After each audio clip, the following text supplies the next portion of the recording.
checked in. It's the raggy dolls, raggy dolls, dolls like you and me. Raggy dolls, raggy dolls, made him perfectly. So if you got a bump on your nose or lumps on your toes, do not despair. Be like the raggy dolls and say I just don't care. 'Cause raggy dolls are happy just to be raggy dolls, dolls like you and me. The raggy dolls were out in the field, trying to decide what to do. "Let's play leapfrog," suggested Dotty.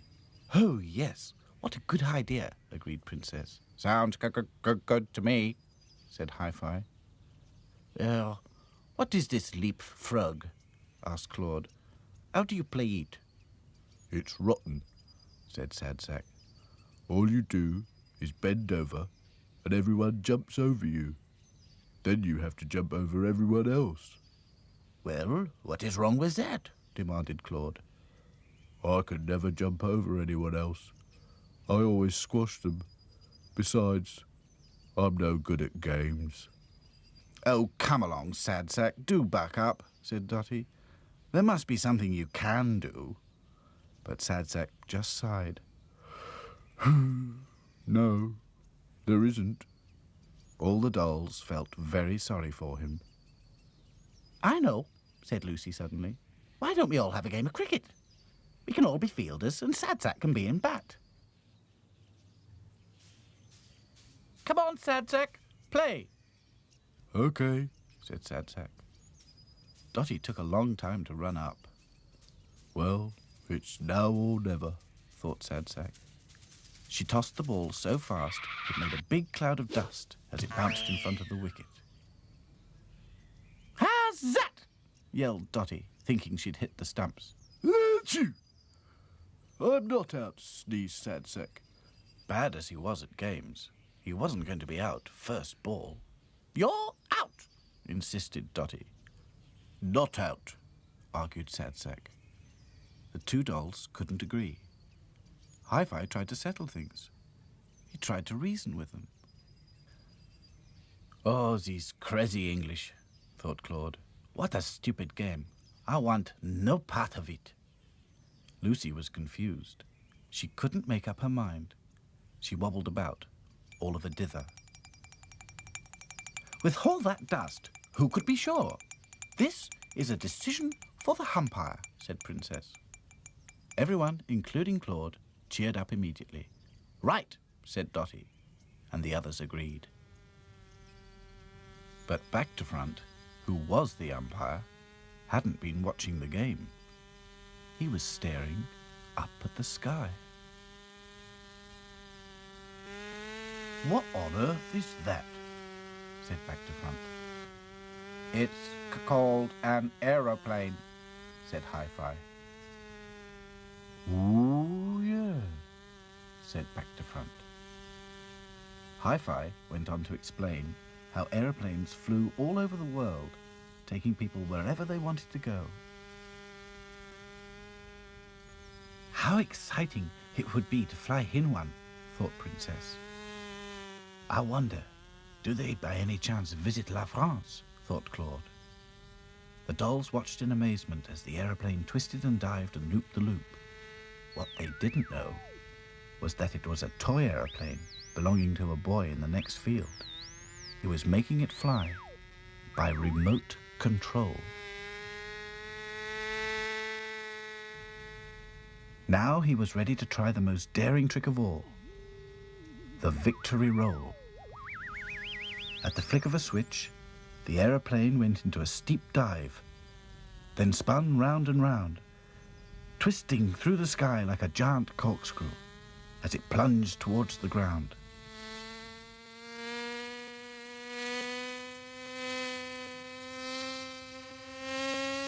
Mayday!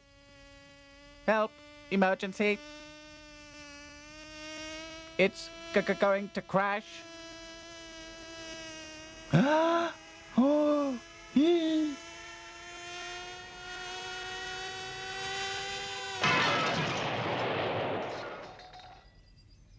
The dolls were quickly on the scene. Thank goodness no one's hurt, smiled Princess. They all studied the wreckage. Hi-Fi suggested that they could mend it and fly it themselves. What a good idea, they all agreed. Even Sad Sack.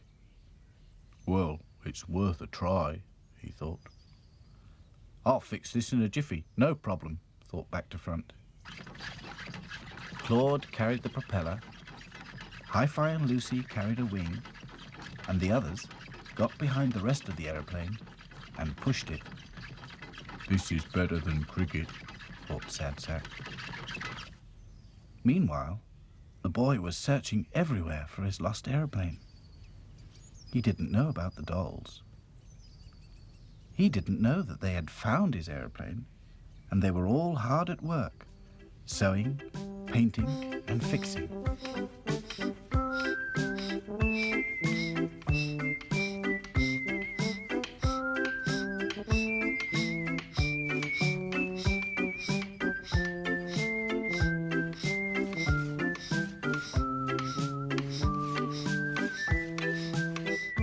Before long, the aeroplane was looking as good as new.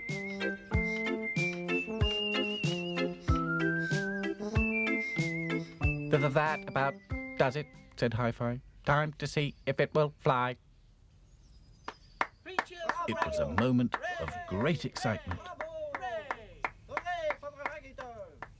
Hi-Fi climbed into the pilot's seat. Back to Front sat in the observer's seat, while the others found themselves a safe place on the wings. Everybody hold tight, called Sad Sack. And on a signal from Hi-Fi, he whirled the propeller.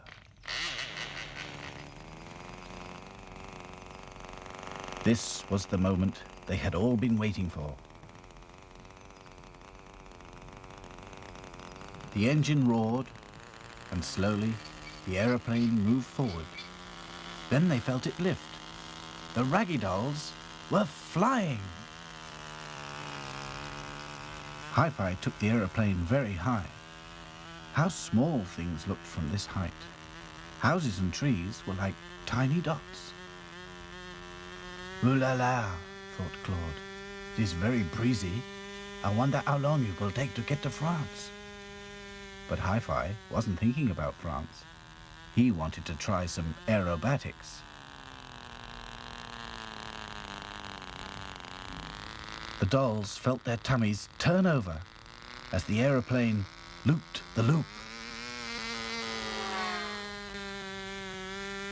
Soon, they were whizzing over the treetops. I suppose this is fun, thought Sad Sack. I think it could be cheering me up. Hi-Fi was thinking it was time to stop. They were running out of fuel. So, with a hop and a bump, the aeroplane landed safely on the field. Hi-Fi looked pleased with himself. Well, oh, Hi-Fi, said Princess, you have given us a flight we shall remember forever. Even Sad Sack agreed. All this time, the boy had been searching for his aeroplane. Where could it be? Suddenly, there it was, right in front of him. He was delighted. He could hardly believe his eyes. It was looking as good as new. That was great fun, said Lucy. Oh, yes, said Sad Sack. I think I shall become an aeroplane pilot. Muttered Dotty. I think you should learn to play cricket before you learn to fly. I seem to remember bowling you out. No, you didn't bowl me out. You missed. No, I didn't. Yes, you did. No, I didn't. Did. Didn't. Did. Didn't.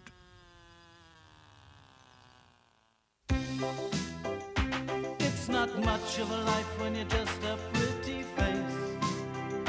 Just to be whoever you are is no disgrace. Look around and you will find people of every kind, like the raggy dolls, Raggy dolls, raggy dolls, raggy dolls. dolls like you and me. Raggy doll, raggy doll, raggy doll, raggy doll made him perfectly. So if you're not at ease with your knobbly knees and your fingers are all fuzz, stand on your two left feet and join our raggy doll chums.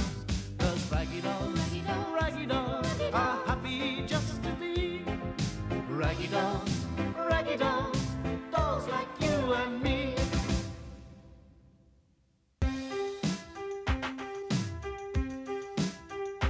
It's not much of a life when you're just a pretty face. Just to be whoever you are is no disgrace. Don't be scared if you don't fit in. Look who's in the reject bin. It's the raggy dolls, Raggy doll, raggy dolls, raggy dolls, dolls like you and me. Raggy dolls, raggy doll, raggy dolls raggy doll. made him perfectly. So if you got a bump on your nose or lumps on your toes, do not despair. Be like the raggy doll and say I just don't care. 'Cause raggy dolls, Raggy doll, raggy dolls raggy are dolls. happy just to be raggy dolls, raggy dolls, dolls like you and me. The Raggy Dolls were enjoying a peaceful day in the country. Back to Front was lying flat on his stomach, looking up at the clear blue sky. Hi-Fi was listening to his music, while Lucy and Princess were looking at all the wild flowers growing in the fields. "Oh, isn't this fun?" said Princess. "There are so many different shapes and colours." "Oh, yes," replied Lucy. "And look at all those daisies. Let's make a daisy chain." "Oh, yes," thought Princess. "We can make necklaces and bracelets and crowns." Dotty was trying to do a painting of Sad Sack. "Sit still," she called. "How can I paint you if you keep on fidgeting?" It's not my fault. said Sad Sack glumly. I think I'm sitting on a thistle or something. "Well, get rid of it," said Dotty. Sad Sack fussed about and finally brought out a small sharp stone from underneath him.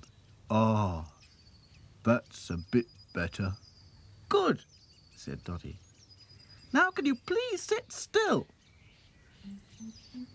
It was such a lovely day. They were all feeling really happy, except for Claude. He didn't think it was right for a smart French doll like him to be lounging around doing nothing in particular. "Zut alors," he said loudly. "I'm really bored." "Relax, Claude," said Back to Front. "There's nothing better than a nice day in the country with lots of lovely fresh air and warm sunshine and peace and quiet." But Back to Front had spoken too soon. What was that noise? Sad Sack looked around in alarm. "Oh, do keep still," pleaded Dotty. Listen, He said. The dolls all listened, even Hi-Fi, who took off his earphones. "Whatever can it be?" thought Princess. Lucy was all of a tremble and in danger of coming to pieces. The strange noises got louder and louder. "It sounds like a zoo," crackled Hi-Fi, listening hard. "No," said Dotty, pointing. "It's a circus. Look." And sure enough, it was. And coming straight towards them was a huge elephant. "Quelle horreur!" yelled Claude. "What is that?" "Shh," said Back to Front. "He'll hear you." The elephant lumbered towards them. He was so big and heavy, the ground shook with every step, bouncing the dolls up and down. Oh no, it's an earthquake, Moaned Sad Sack, and the dolls ran to escape. But everywhere they ran, they were surrounded by heavy lorries, animals in cages, and a gang of men who were marching towards them. "Quick!" cried Dotty, pointing to a sheet of folded canvas. "Let's hide under here." The dolls dived under the canvas and huddled together. "Ooh la la, it is dark in here," said Claude. "I wonder what's happening," whispered Lucy. Outside, men were pulling on heavy ropes. They pulled and they pulled, and suddenly the raggy dolls felt themselves leaving the ground. Slowly, the canvas was being pulled up a tall pole. At last, the tent was up. Now the raggy dolls were right at the very top. Far below them, the circus ring was a hive of activity. 2 of the seals were practicing with a ball, balancing it on their noses and tossing it between each other. The circus horse was pawing the ground impatiently. The clowns were busy too, making pies to throw at one another. And 2 huge lions were roaring inside their cage, waiting for their trainer. At the top of the pole, the dolls were feeling nervous. What shall we do? However will we get down, they wondered. "Don't worry, girls," said Back to Front. "I'll carry you across the wire. There's a ladder on the other side. We can get down from there, no problem." Lucy, Dotty and Princess hung on terrified as Back to Front set off across the wire, walking backwards to see where he was going.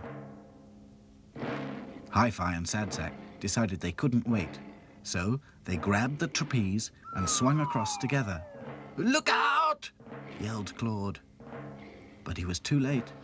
Hi-Fi and Sad Sack collided with the others. Claude could hardly bear to watch as the dolls fell towards the ground.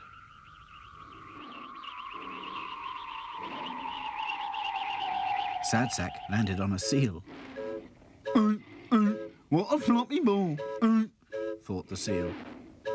Back to Front landed on the circus horse, giving it such a terrible fright, it galloped off, with Back to Front hanging on for all he was worth. Hi-Fi landed on the big bass drum. Splosh! Poor Lucy. She landed in a custard pie. It was horribly sticky. But Princess and Dotty were in real trouble. They came down in the lion's cage.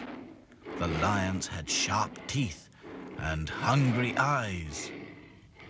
"Oh dear," thought Princess. "I think they're going to heat us up." But Dotty knew what to do. She picked up the trainer's whip and gave it a crack.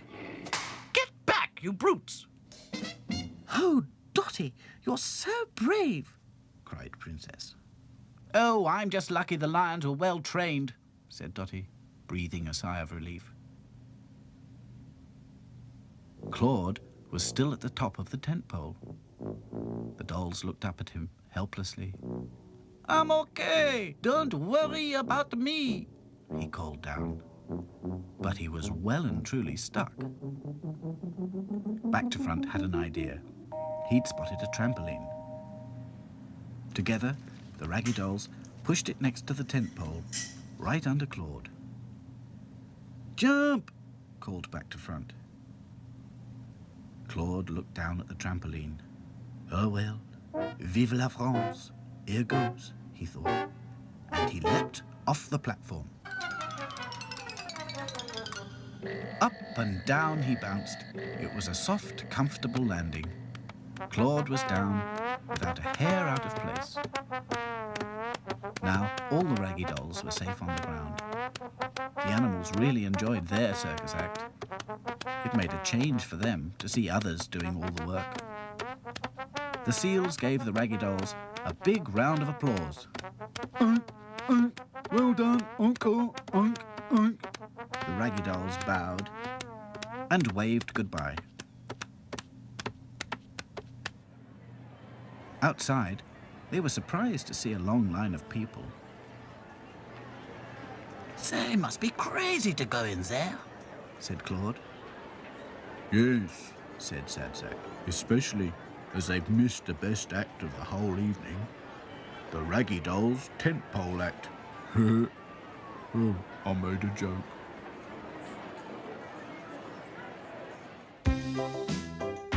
It's not much of a life when you're just a pretty face. Just to be whoever you are is no disgrace. Look around and you will find people of every kind, like the raggy dolls, Raggy dolls, raggy dolls, raggy dolls, dolls like you and me. Raggy dolls, raggy dolls, raggy dolls, raggy dolls. made him perfectly. So if you're not at ease with your knobbly knees and your fingers are all fuzz, stand on your two left feet and join our raggy doll chums. 'Cause raggy dolls, Raggy dolls, raggy dolls raggy are dolls. happy just to be raggy dolls, raggy dolls, dolls like you and me.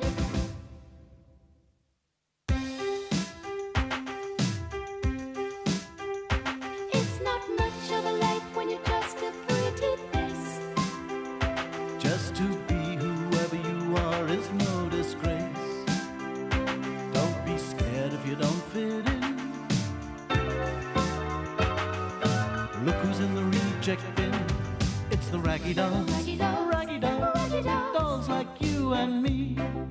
Raggy dolls, Raggy dolls, raggy dolls, raggy dolls. made him perfectly. So if you got a bump on your nose or lumps on your toes, do not despair. Be like the raggy dolls and say I just don't care. 'Cause raggy dolls, Raggy dolls, raggy dolls raggy are dolls. happy just to be raggy dolls, raggy dolls, dolls like you and me. One morning, when the Raggy Dolls were getting up, Hi-Fi and Back to Front noticed Sad Sack had a very long face. What's wrong? Asked Hi-Fi. Sad Sack was close to tears. I'm too fat. He blurted. My stomach. It's too big and too soft. Then you should come walking with us, said Back to Front. The exercise will do your power of good. Exercise, Thought Sad Sack. that's all very well for some, but they don't have all this weight to carry. He looked down at his big soft stomach. The last thing I want is exercise. So Hi-Fi and Back to Front set off on their early morning walk without him. They were making their way towards the big field when they noticed a group of men carrying a large straw basket. The dolls ducked out of sight and watched as the men put the basket down. I wonder what they're going to do, asked Back to Front. They're probably having a picnic, Crackled Hi-Fi. The men seemed to be excited about something. One of them took out a stopwatch. On your marks, get set, go! To the dolls' great surprise, a flock of pigeons flew up out of the basket. Wow, it's a pigeon race. The pigeons flew off at great speed. One pigeon was already way out in front of the others, but curious to see how far in front he was, the pigeon turned his head. Look, Exclaimed Hi-Fi. he's traveling in one direction and looking in the other. There's nothing clever in that. In case you hadn't noticed, I do it all day long. The pigeons slowly disappeared over the horizon. The men carried the empty basket back across the field. Hi-Fi and Back to Front continued their walk. They set off out into the countryside, enjoying the fresh morning air. Soon they came to Pumpernickel's field. Pumpernickel the Scarecrow was always on duty, guarding his patch of corn. But it was a lonely old job, and he was always pleased when any of the Raggy Dolls came by. Good morning, dolls. Morning. Good morning, Pumpernickel. Hi-Fi and Back to Front marched on. But by now, they were feeling the strain of all their walking. I do feel tired. Me too. So they sat down for a rest. But they'd hardly relaxed for a second when they heard a faint cry. Oh, help! They looked around, but there was no one in sight. Oh, help! This time they looked up, and there above them, entangled in the wires, was the pigeon that had been leading the race. Hi-Fi and Back to Front clambered up the telegraph pole and quickly reached the pigeon. Don't you worry, boy. No problem. We'll soon have you free. And with the utmost care, the dolls untangled the pigeon from the wire. There now. You're free to fly home. Oh, but I can't fly home. Oh, my pigeon, my wing. Oh. The poor pigeon was stuck. He couldn't fly off, and he couldn't get down. This is an emergency. There's only one thing to do. He quickly took off his headphones and yelled into the earpiece. Raggy dolls to the rescue. It was the Raggy Dolls' own secret call sign. As if by magic, the Raggy Dolls appeared from every direction. What's the emergency? How can we help? It's the pigeon. He's hurt his wing and can't fly. I can give him some first aid, said Lucy. Good. But first, we must find a way to get him down. Just then, Sad Sack came running along. Sorry I'm late, but I'm just too fat to cope with these emergencies. That's all right. No problem. In fact, being fat makes you the only doll that can help. Sad Sack could hardly believe his ears. What, me? Help? But how? He asked. Back to Front got him to lie on the ground directly beneath the pigeon. Now, pigeon, on the count of 3, jump! 1, 2, 3, jump! The pigeon jumped and landed safely on Sad Sack's big, soft stomach. Oh, thank you for letting me land on you. Oh. I'm happy to have helped, replied Sad Sack. Lucy took Claude's neck scarf and made it into a sling to support the pigeon's injured wing. All you need now is a good rest and food to restore your energy. Lucy told the pigeon. But the pigeon didn't need telling. He was so exhausted by his ordeal, he'd fallen asleep. The dolls tiptoed quietly away so as not to disturb him. As the pigeon slept, he dreamed of his home, his feed tray full of corn, and his owner, proudly polishing all the cups and medals he'd won at pigeon racing. After his sleep, the pigeon woke up feeling very hungry. The dolls arrived with perfect timing. I've brought you some beef burgers, said Hi-Fi. Oh, thank you, said the pigeon. He looked at the dolls. They were all carrying food they'd brought especially for him. Princess had a portion of strawberry ice cream, Back to Front some banana-flavoured milkshake, and Dottie some chocolate mousse, and Claude had cooked a special recipe, a bowl of French onion soup. The pigeon was very embarrassed. Oh, I don't know how to tell you this. Oh, but I'm afraid we pigeons don't eat beef burgers, nor ice cream, nor chocolate mousse, nor milkshake, and certainly not French onion soup. Claude was livid. Then I will eat the soup myself. Please, don't worry about the food. We'll see that nothing goes to waste. But do tell us, what do pigeons eat? Just then, along came Sad Sack. He was carrying some corn. The pigeon's eyes lit up. Oh, that's what pigeons eat. I told Pumpernickel all about our racing pigeon rescue. And Pumpernickel said, Although scarecrows don't usually give pigeons corn, this is a very special case. So he sent you this corn with his best wishes. Oh, that was kind. said the pigeon, and tucked into the corn.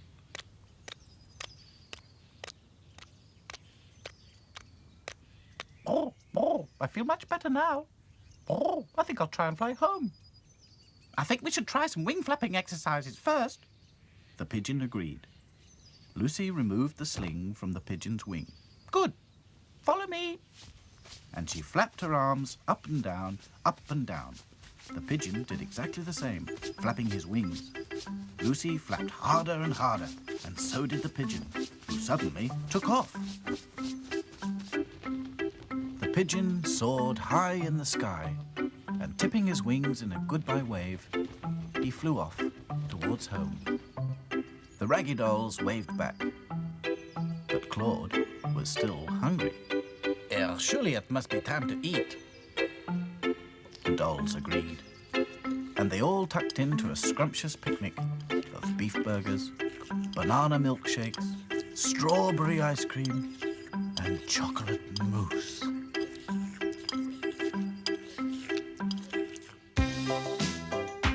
It's not much of a life when you're just a pretty face. Just to be whoever you are is no disgrace. Look around and you will find people of every kind, like the raggy dolls, Raggy dolls, raggy dolls, raggy dolls, dolls like you and me. Raggy dolls, raggy dolls, raggy dolls, raggy dolls. made him perfectly. So if you're not at ease with your knobbly knees and your fingers are all thumbs, stand on your two left feet and join our raggy doll chums. 'Cause raggy dolls, Raggy dolls, raggy dolls raggy are dolls. happy just to be raggy dolls, raggy dolls, dolls like you and me.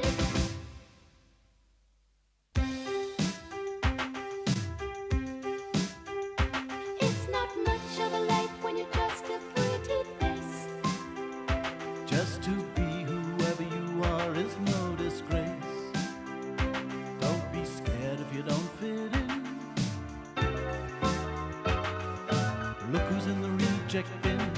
It's the raggy dolls, Raggy dolls, raggy dolls, raggy dolls. dolls like you and me. Raggy dolls, Raggy dolls, raggy dolls, raggy dolls. made him perfectly. So if you got a bump on your nose or lumps on your toes, do not despair.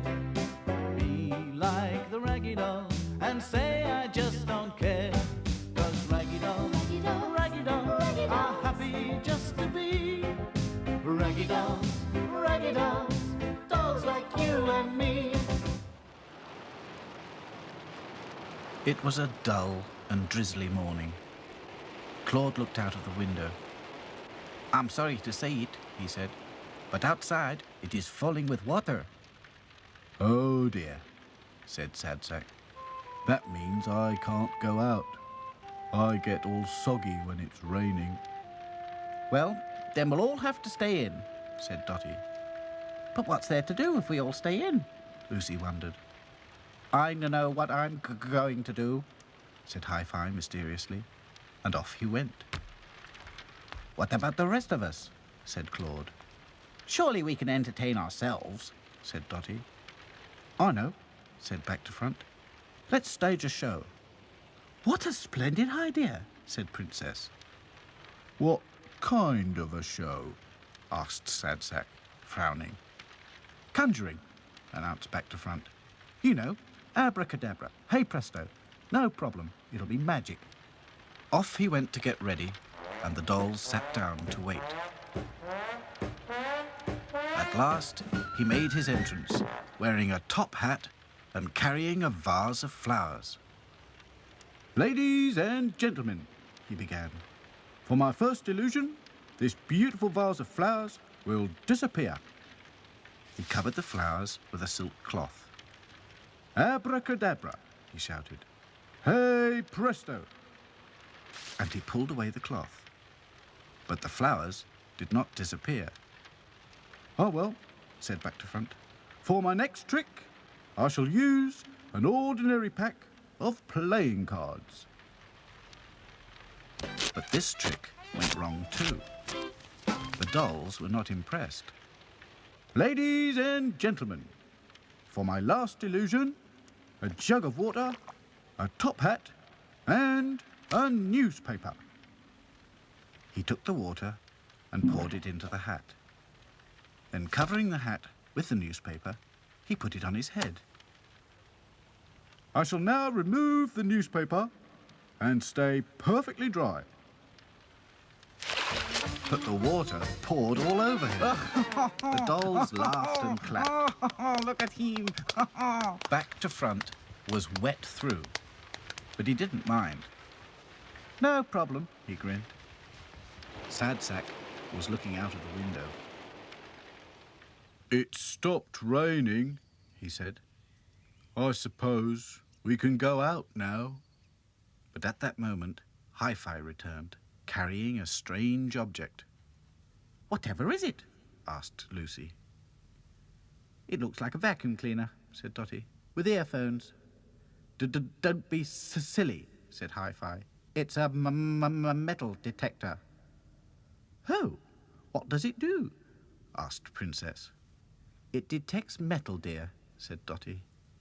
Sounds boring, said Claude. It's not, said Hi-Fi. It could find treasure. Oh, wonderful, said Lucy. A treasure hunt. The dolls wasted no time. They were soon in the big field, searching. So something's buried here, said Hi-Fi. Back to front began digging, and just under the surface, he found a rusty old spoon. I wouldn't call that treasure, thought Sad Sack. Hi-Fi tried again.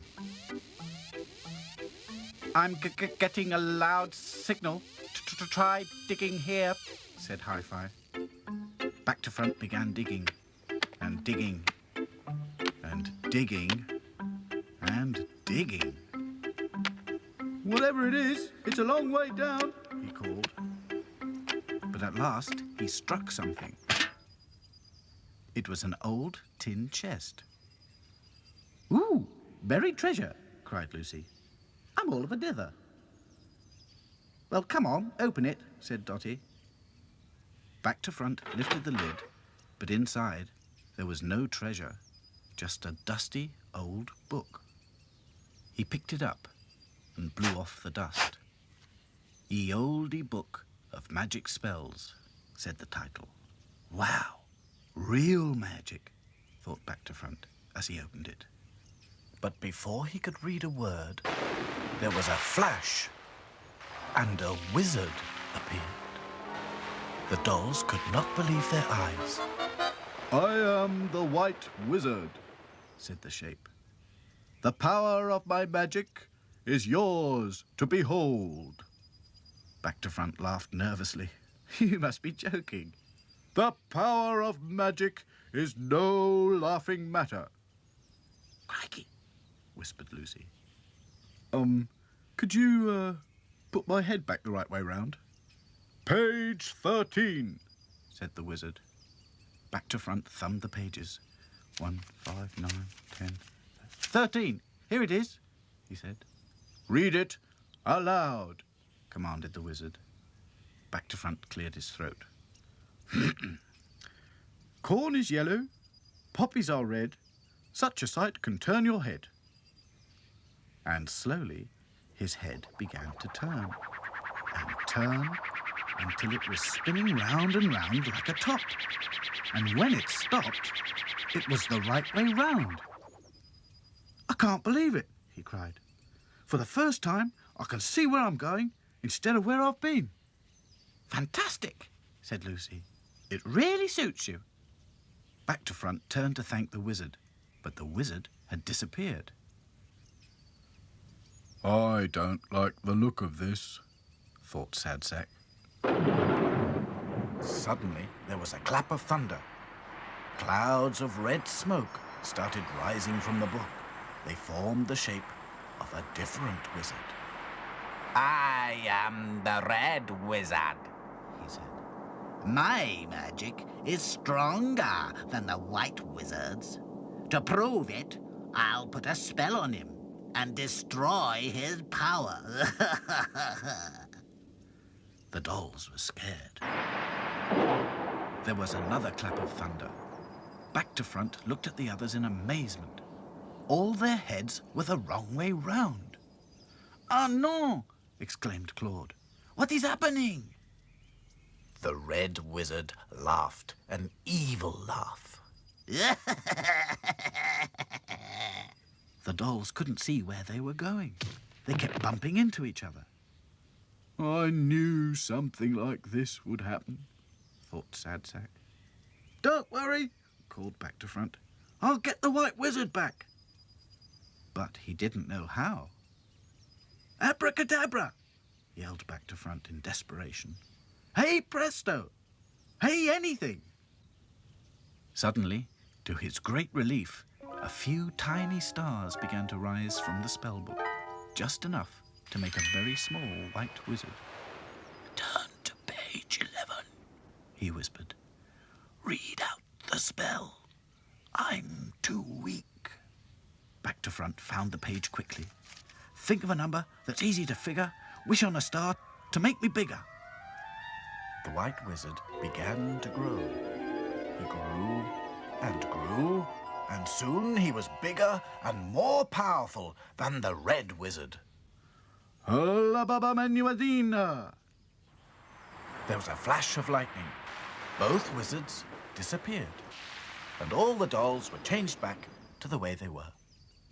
"Oh, well," said Back to Front, feeling his head. "It was nice while it lasted." "Bring him back," said Claude. "I want to go to France." "And I wanted to talk without stuttering," stuttered Hi-Fi. I only want to be happy. said Sad Sack. Back to Front had heard enough. He put the book of spells back into the chest and walked off with it without a word. "What's he up to?" said Princess. Making sure that nobody followed him, Back to Front found a secret place and buried the chest forever. That's the end of that, he thought. We've all had quite enough magic for one day.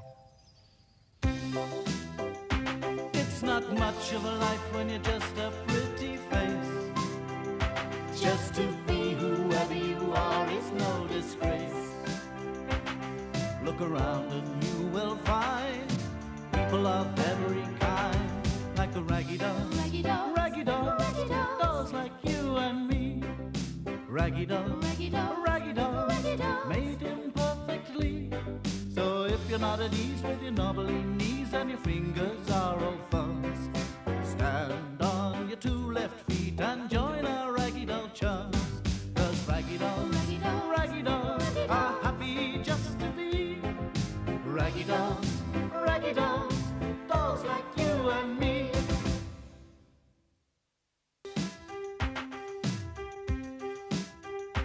It's not much of a life when you're just a pretty face. Just to be whoever you are is no disgrace. Don't be scared if you don't fit in. Look who's in the reject bin. It's the raggy dolls, Raggy dolls, raggy dolls, raggy dolls, dolls like you and me. Raggy dolls, raggy dolls, raggy dolls, raggy dolls. made him perfectly. So if you got a bump on your nose or lumps on your toes, do not despair. Be like the raggy dolls and say I just don't care. 'Cause raggy dolls, Raggy dolls, raggy dolls raggy are dolls. happy just to be raggy dolls, dolls like you and me. It was 10 o'clock in the morning, and at Mr. Grimes' toy factory, work was well underway. Usually by this time, the raggy dolls were up and about. But today, they'd all overslept. Sad Sack was first to wake up, hearing the sound of sewing machines. Funny. What time is it? He wondered. He popped his head up out of the bin. Oh no! Thought Sad Sack, and dived back to warn the others. "Wake up! Wake up!" he whispered. The dolls opened their eyes in a daze. We've overslept. Said Sad Sack. Oh, bother. That means we're stuck in the bin for the whole day, said Dotty. How boring, said Claude. nothing exciting ever happens in here. But at that moment, two men looked into the bin. One of them was Mr. Grimes, the factory boss, and the other was Mr. Barsey, who owned a toy shop. They reached down and grabbed all the dolls. The next thing the Raggy dolls knew, they were in a cardboard box on the back seat of Mr. Barsey's car. I wonder where we're going to, asked Lucy. I'm sure we'll find out soon, replied Princess. Mr. Grimes waved goodbye, and before driving off, Mr. Barsey turned to the dolls on the back seat and grinned at them. He seems friendly enough, thought Back to Front, as the car pulled away. Mr. Barsey had every reason to be pleased. In return for a large order of princess dolls, Mr. Grimes had given him the Raggy dolls free of charge. Soon the car was on the motorway.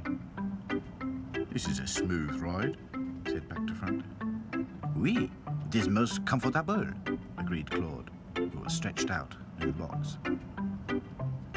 I wonder where we're going to, asked Lucy again. Hi-Fi climbed up on the side of the box and looked out of the car window. We're on a motorway, he said. Then he saw a sign, 96 miles to London. We're going to London, he told the dolls. At long last, the car stopped. This must be London, said Dotty. And she was right. Mr. Barsey carried the dolls into his shop. It was a very smart shop called Belgravia Toys, and for the time being, it was to be the Raggy dolls' new home. The Raggy dolls were put in a white wooden box and placed on the counter. On the front of the box, a sign said, "Special offer, free doll with every video game purchased." The dolls looked around their new home. Princess looked to where the real princess dolls were on display. That's where I'd be if the factory hadn't run out of satin dresses and blonde hair, she thought. She smiled at them, but the princess dolls ignored her. Just then, two women entered the shop. They looked at the toys on display and went straight to the Raggy dolls. Princess smiled politely at the ladies. One of the women picked her up. What a cute little doll, said the woman in an American accent. Why not buy her? Asked the friend. because you have to buy a video game first, said the woman, and she put Princess back in the box. Princess was shocked at coming so close to being bought. I nearly ended up in America, she said. Dotty saw the danger too. We could all be bought by different people. Yes, said Sad Sack, and then we'd never see each other again. Well, I'm not smiling at anyone from now on, said Princess. And from that moment, all the dolls pulled nasty faces at everyone who came into the shop, and it seemed to work. For the rest of the day, no one went near the Raggy dolls. Later that afternoon, a little girl came into the shop, followed by her chauffeur. I want to look at the dollies, Johnson, she said. Very good, Miss Bunch, replied the chauffeur. As the little girl walked towards the Raggy dolls, they pulled the nastiest faces they possibly could. Oh, what mean-looking dollies, said the little girl. but how different. I must have one. Then, putting her hand into the box, she picked out Lucy and held her up to the shop assistant. Charge this to our account, she said. Knowing what an important customer she was, the assistant did just that. The Raggy dolls had tears in their eyes. We'll never see Lucy again, they thought. Soon it was closing time. Mr. Barsey and his assistant locked the door and went home. Now the toys had the shop all to themselves. We must find a way to rescue Lucy, said Dotty. But how? Asked Sad Sack. We don't know where she's gone to live. Suddenly, the robot who was standing on the counter spoke. Hello, I am Roger the Robot. Have a nice day, you're welcome. Look in the accounts file under B for Bunch. Dotty thanked the robot and was soon looking through the file. "Here it is," she said. On the card it said, Miss Mariana Bunch, care of Lord and Lady Bunch, 34 Eaton Terrace, Southwest 1. And that's where Lucy was at that very moment. What a floppy doll you are, said the little girl. I shall call you Floppy. Lucy hated the name, but there was nothing she could do. Floppy do this, Floppy do that. On and on went the little girl, pulling at Lucy's arms and legs, until finally one came off in her hand. You stupid thing, shouted the girl.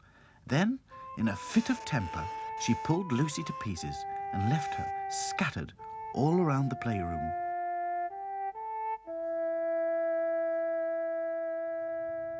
Later that night, the Raggy Dolls set off to the rescue. With the help of a street map, they found where the little girl lived. Hi-Fi soon discovered a cat flap in the back door.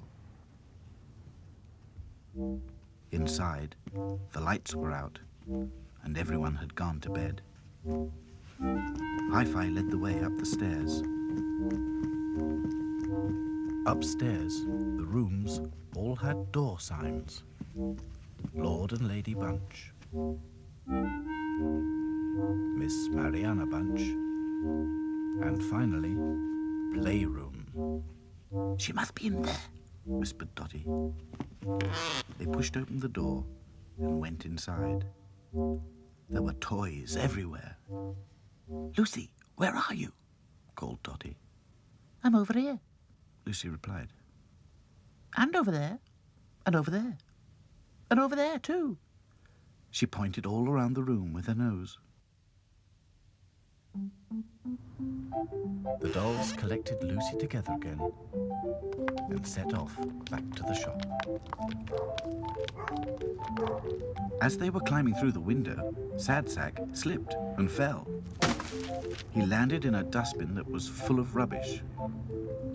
The smell was so terrible that none of the other dolls would go near him. So Sad Sack clambered out by himself. I don't care, he said. No one will buy me if I smell like this. The dolls realized that Sad Sack was right, and they all dived headfirst into the smelly dustbin. The next morning, when Mr. Barsey opened the shop, he noticed a terrible pong. As he went nearer the dolls, it became worse. Phew! It's those Raggy Dolls. They smell disgusting. Send them back to Grimes at once. But by the time the dolls arrived back at the factory, the smell had worn off.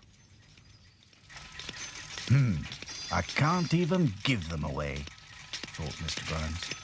They'll have to stay in the reject bin. It's not much of a life when you're just a pretty face. Just to be whoever you are is no disgrace.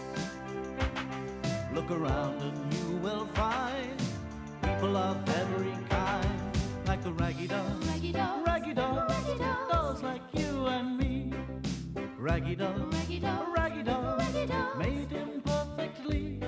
So if you're not at ease with your knobbly knees and your fingers are all thumbs, stand on your two left feet and join our Raggy Doll chums. 'Cause Raggy Dolls, Raggy Dolls, Raggy Dolls Raggy Dolls, are happy just to be Raggy Dolls, Raggy Dolls, dolls like you and me.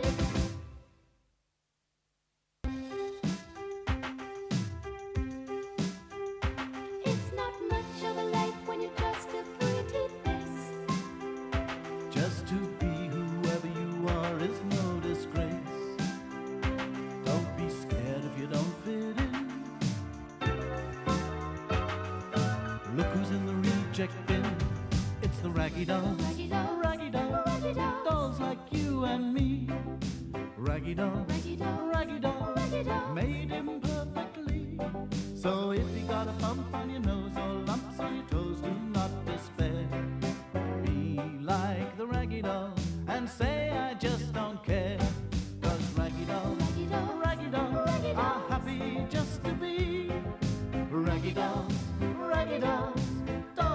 you and me. It was lunchtime, and the raggy dolls were making their way back to the factory. Except for Sad Sack. He'd fallen asleep under a bush by the pond. He was dreaming of food. Jellies, cheeseburgers, chips. He was just imagining a boiled egg when he woke up. He could hear a strange crackling sound. It seemed to be coming from a clump of reeds by the pond. Sad Sack listened hard. The crackling turned into a rustling. And then there was a kind of cheeping. Whatever can it be? He crawled towards the clump of reeds and peered in. And there, to his great surprise, he saw what looked like a saucepan made of grass and twigs, with 6 empty eggshells inside. What a curious way of cooking eggs, thought Sad Sack. The noise was just behind him now. Sad Sack spun round and saw a strange creature with a snapping beak.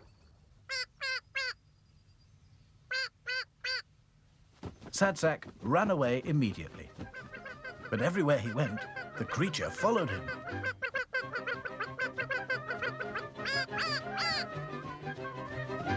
Help! Help! Fortunately for Sad Sack, the raggy dolls had noticed he was missing. They had just decided to come and look for him. There he is, Cried Dotty. what's he doing? I think he's being chased by something. Sad Sack saw the raggy dolls and came puffing towards them. Help! Wheezed Sad Sack. I'm being chased by a monster. That's no monster. That's a duckling, stupid, said Dotty. Oh, isn't it sweet? Smiled Princess. It thinks you're its mother. Oh no! Moaned Sad Sack. But secretly, he felt rather pleased. It's quite fun being a mother, He thought. We ought to find its real mother as soon as possible. Declared Dotty. Everyone agreed, but they didn't have to look far. Across the pond, they saw the mother duck and her 5 other ducklings.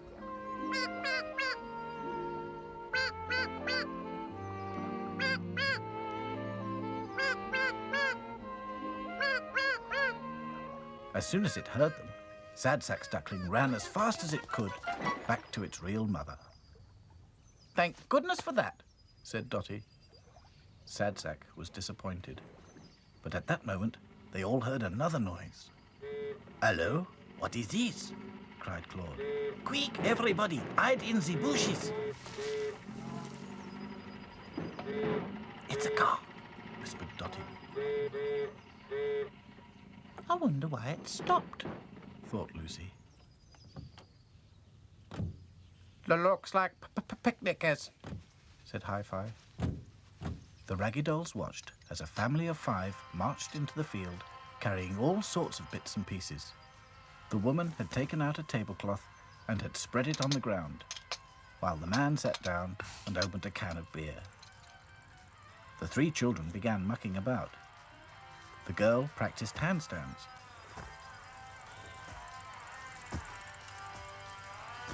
Their big brother tested the volume on his portable stereo. The little boy rode his brand new BMX bike. Pedaling hard, he pulled back on the handlebars and lifted his front wheel high into the air. The dolls watched in amazement as he rode it round and round on one wheel.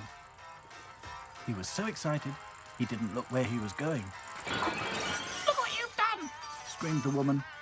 Get off that bike at once! The bike had run straight across the picnic cloth and smashed all the crockery. But, Mum, it was an accident, Whined the boy. Boys will be boys. Said his father, taking another swig of beer. Don't sit there drinking! Clear up this mess! And you, Everybody did as they were told. The father scooped up all the broken china in the tablecloth and took it over to the duck pond.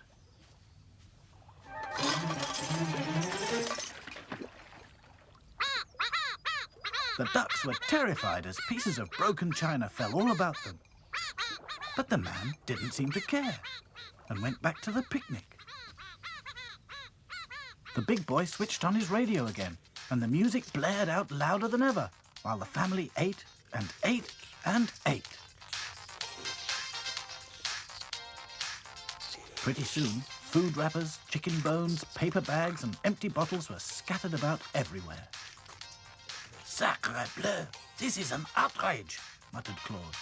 First they ruined the duck pond, and now they ruin our field. It's disgraceful, thought Dotty. That radio is so loud I can hardly hear myself think. I've got a horrible feeling we'll have to clear that mess up after them, thought Sad Sack. Suddenly, there was a flash of lightning and a clap of thunder. Oh,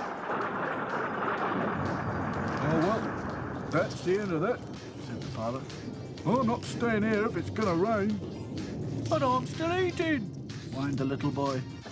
Well, you can finish it in the car.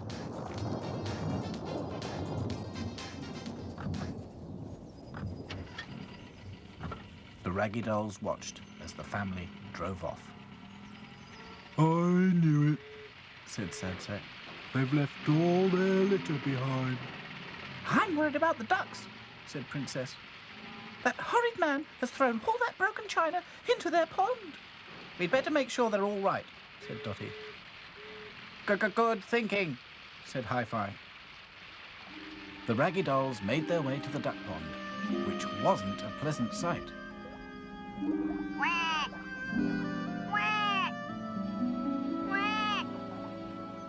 Not all the broken china had fallen into the water. Jagged pieces were sticking up out of the mud along the bank. The ducks were trapped. Don't panic, Called back to front. we'll soon have you out. Please save my babies first, No problem. said back to front. The dolls formed a line, and one by one, the ducklings were lifted out and passed along to safety. Thank you so much for saving us, Quacked the mother duck. Ah, don't mention it, said Claude grandly. We are too pleased only to help. Sad Sack had looked around and found a litter bin. The dolls started work on picking up the litter. At least it stopped raining, Thought Sad Sack. The mother duck and her ducklings helped tidy the field. Gradually, the mountain of litter disappeared. As they cleared the last of the rubbish into the bin, the Raggy Dolls had the biggest surprise ever. There was the boy's BMX bike. Uh-oh, thought Hi-Fi. This means they will be back. And sure enough, there was the car again, at the gate.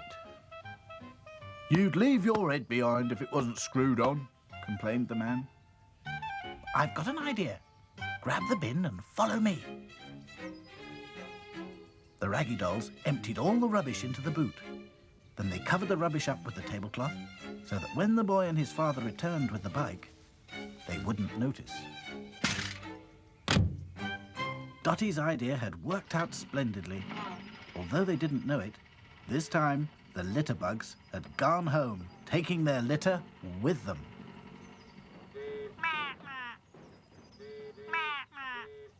That duckling thinks you're its mother again, I don't mind. smiled Sad Sack. It's not much of a life when you're just a pretty face. Just to be whoever you are is no disgrace. Look around and you will find people of every kind, like the Raggy Dolls, Raggy Dolls, Raggy Dolls, Raggy Dolls, dolls like you and me. Raggy Dolls, Raggy Dolls, Raggy Dolls, Raggy Dolls. made him perfectly. So if you're not at ease with your knobbly knees and your fingers are all thumbs, stand on your two left feet and join our Raggy Doll chums. 'Cause Raggy Dolls, Raggy Dolls, Raggy Dolls Raggy are Dolls. happy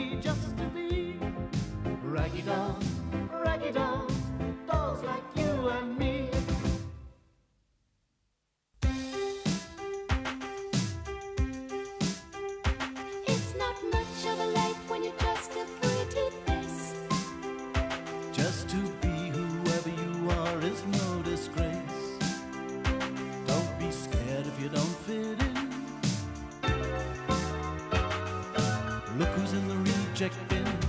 It's the raggy dolls, raggy dolls, dolls like you and me.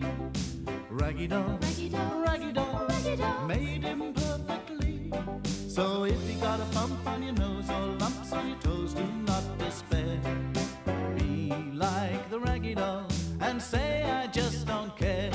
'Cause raggy dolls are happy just to be raggy dolls, dolls like you and me. It was a bright and breezy morning, and the raggy dolls were happy and excited.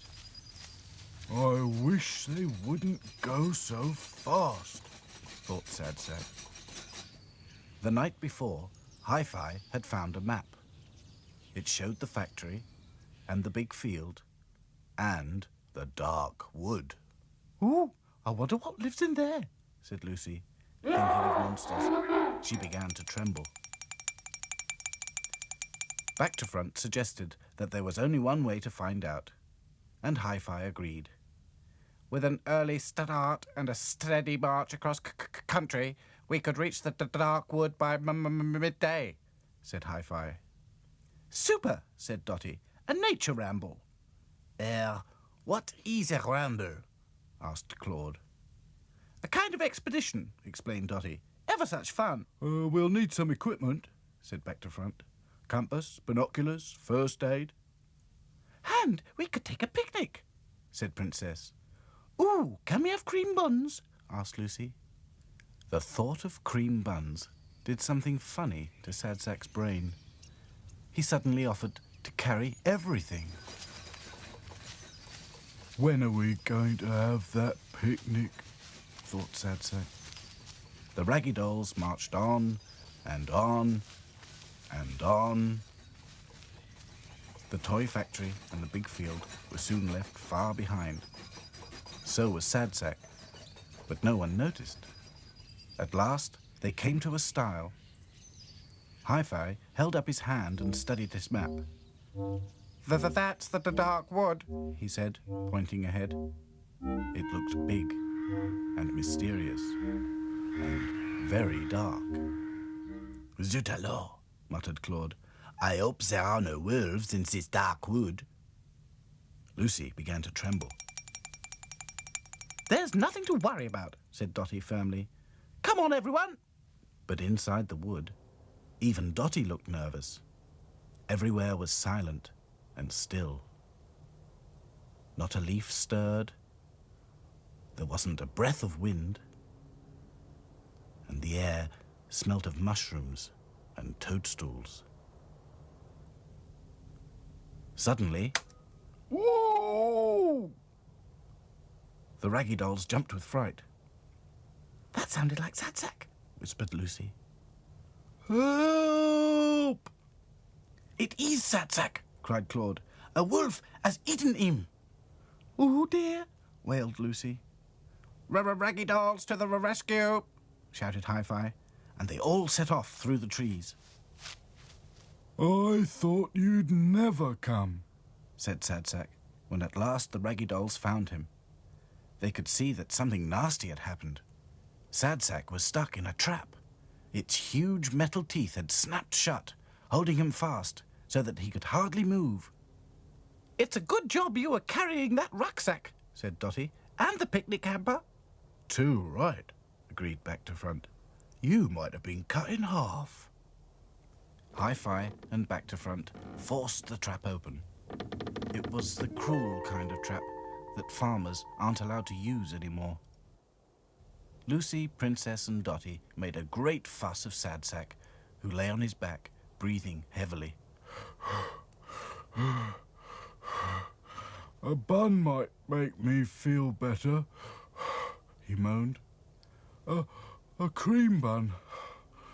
Or perhaps two. But at that moment, another trap went off, and far away amongst the trees, the raggy dolls heard another cry. Help! Help! Raggy dolls to the rescue! This time, the victim was a squirrel. The dolls quickly freed it, but its tail would never look the same again. Watch out! There may be more traps, warned Dotty. And there were. Lots of them. Some were hidden in the grass, and some under the piles of leaves, and some amongst the tangled tree roots. It didn't take long for the Raggy Dolls to uncover them. Back to Front took out his toolkit and made them all safe. Who could have put those dangerous traps in this wood? Exclaimed Dotty. Mama, maybe it's a poacher. What is a poacher? Asked Claude. Dotty explained that poachers are people who go hunting and fishing without permission on other people's property. Don't look now, but we're being watched, warned Sadsack. Sure enough, lots of eyes were staring at them from the darkness under the trees. Whoever you are, come out at once, said Princess bravely.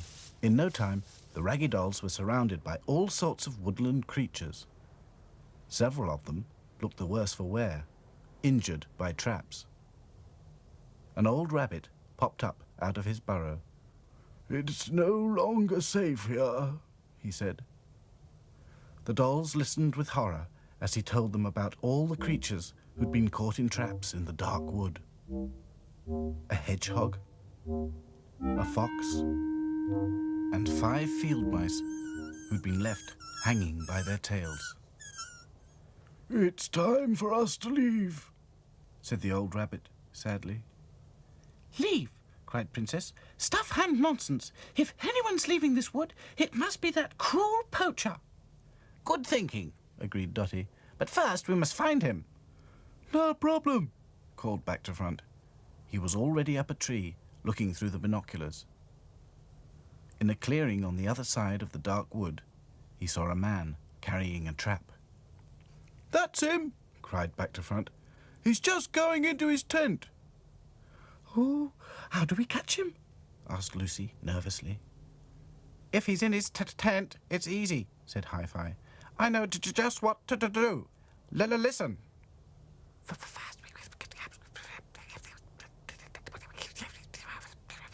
By the time the Raggy Dolls reached the tent, the poacher was fast asleep. He'd been laying traps all night, so he was very tired. He didn't hear the Raggy Dolls creeping up on him.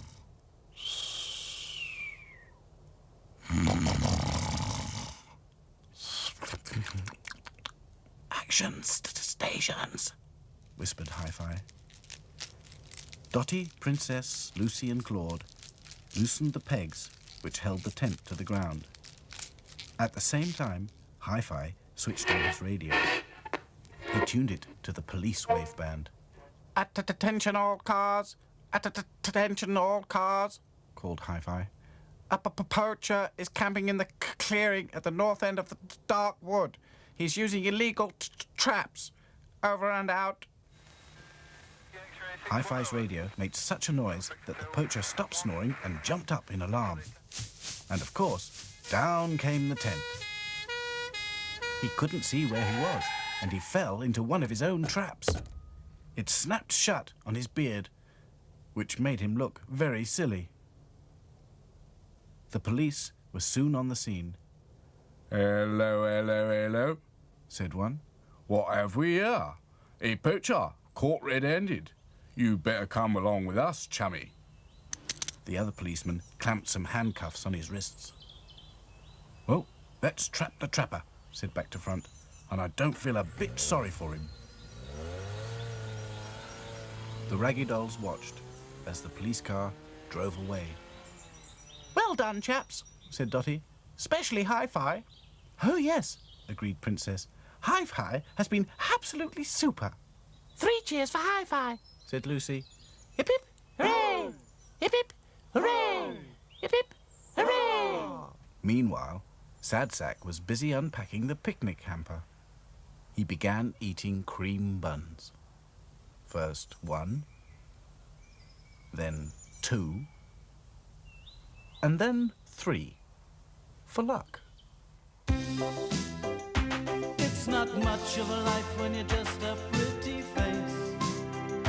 Just to be whoever you are is no disgrace.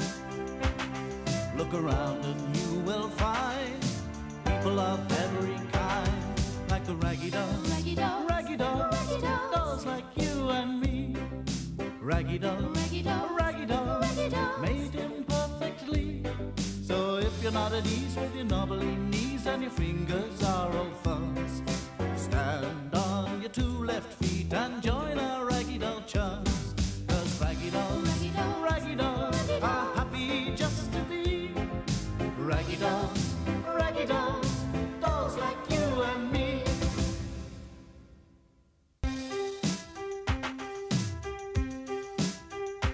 It's not much of a life when you're just a pretty face. Just to be whoever you are is no disgrace. Don't be scared if you don't fit in. Look who's in the reject bin. It's the raggy dolls, Raggy dolls, raggy dolls, raggy dolls. dolls like you and me. Raggy dolls, Raggy dolls, raggy dolls, raggy dolls. made imperfectly. So if you got a bump on your nose or lumps on your toes, do not despair. Be like the raggy dolls and say I just don't care. 'Cause raggy dolls, Raggy dolls, raggy dolls raggy are dolls. happy just to be raggy dolls, raggy dolls, dolls like you and me. Early mornings were always a busy time for Mr. Grimes. He'd already unlocked the doors, turned off the burglar alarm, switched on the machinery, checked the boiler, inspected the stores, and now he was opening the post. Bills, bills, bills, he grumbled. And more bills. Just then, there was a loud knock, and a head popped round the door. What can I do for you? Snapped Mr. Grimes. The stranger reached in his pocket and pulled out a card. Mr. Grimes squinted at it through his glasses. It said C.C.T. My name's Martin, said the man. Toby Martin.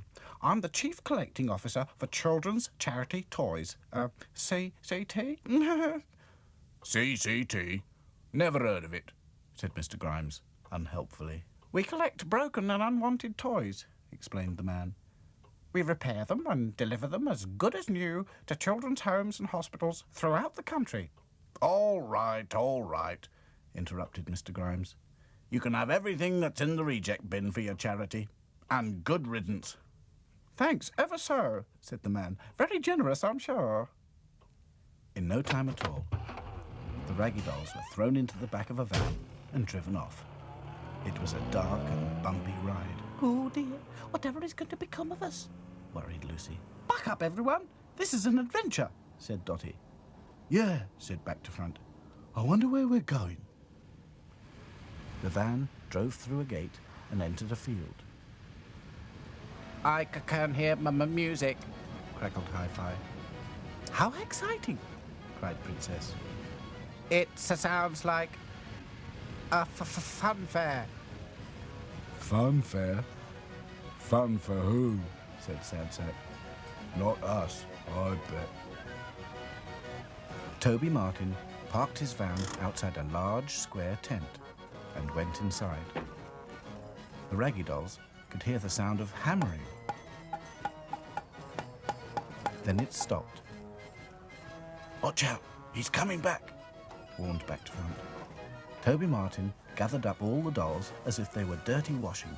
He was so rough, Lucy got all tangled up. She began to tremble. Don't worry, Whispered Back to Front. we'll soon straighten you out, no problem. Inside the tent, there was a coconut shy, and above it, a rope with hooks dangling down, one hook above each coconut. Toby Martin attached the dolls by their clothes to each hook. Then he went outside and shouted. Roll up, win a prize doll. I've got a lovely bunch of coconuts, 10 pence a throw. A crowd soon gathered. Some charity, Sniffed Dotty. All morning, people paid to have a throw at the coconuts, and soon Toby Martin had collected a pile of money. Hour after hour, balls whizzed through the air. Sometimes they hit the coconuts, and sometimes they hit the raggy dolls. Ooh, I knew it. Fun fairs. They're neither fun nor fair, thought Sad Sack. Oh! The strange thing was that no matter how hard people hit the coconuts, they never fell off their perches. At 12 o'clock, Toby Martin collected his takings and went to have some lunch. "Quick, now's our chance," cried Dotty. "We must try and escape." "Oh, yes," agreed Princess. "But how?" First, we must free ourselves from these hooks," said Hi-Fi. But it was easier said than done. I can't even see my hook, said Sad Sack. I suppose it's to do with not having much of a neck. But at that moment, Back to Front, who could see his hook easily, managed to free himself.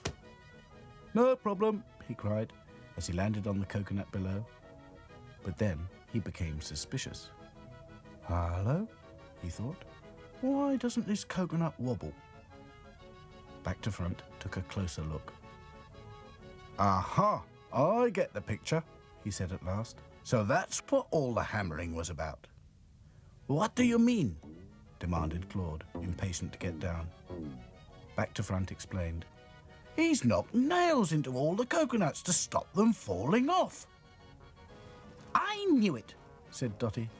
"We are in the hands of a swindler. Mr. Toby Martin is nothing but a rotter, and it's our duty to expose his evil ways." "Oh, yes, I quite agree," agreed Princess. "But how?" Meanwhile, Back to Front had been busy. He'd found Toby Martin's box of tools, and now he was pulling out the nail in the coconut under Lucy. "Well done, Back to Front," said Dotty. "Now do all the others." But it was too late. Toby Martin was outside the tent again.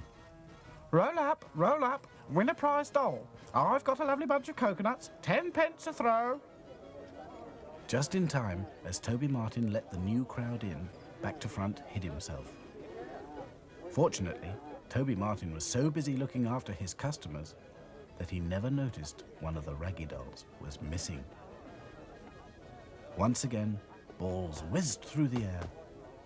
But this time, one of them hit Lucy's coconut and knocked it clean off its perch. Hooray! I've won a prize!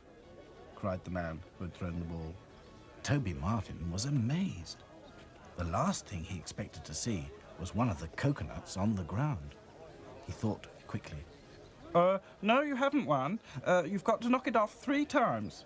The man was in no mood to be trifled with. Give me my prize! He demanded. Someone in the crowd shouted, "Look, there's a nail!" The people soon put 2 and 2 together and realized that all the coconuts were nailed to their shies. Give us our money back! They cried. Thief! Swindler! They were absolutely furious. They shouted so loudly that the boss of the fun fair heard them from the other end of the field and came to see what was happening.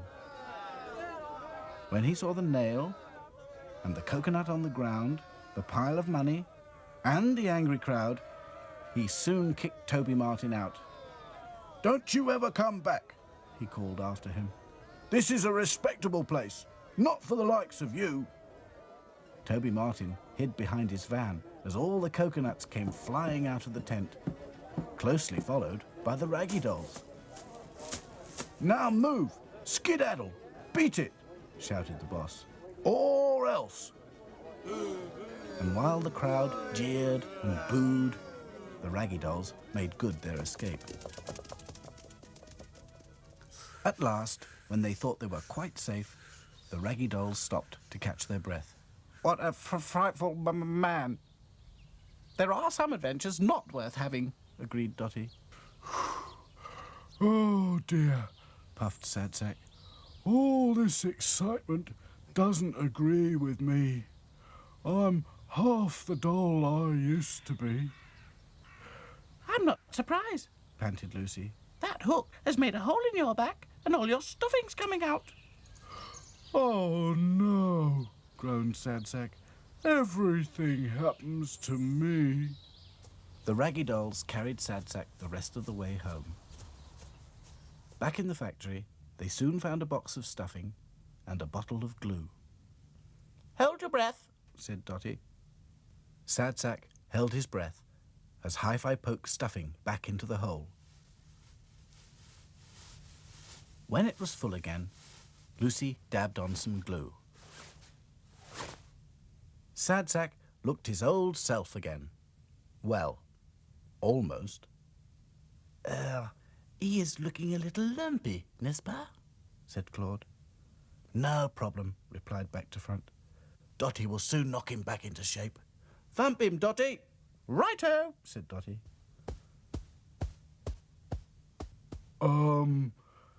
Thanks, Dotty, said Sad Sack. But that's enough for now. If you don't mind, I think I'll have a lie down. It's been one of those days.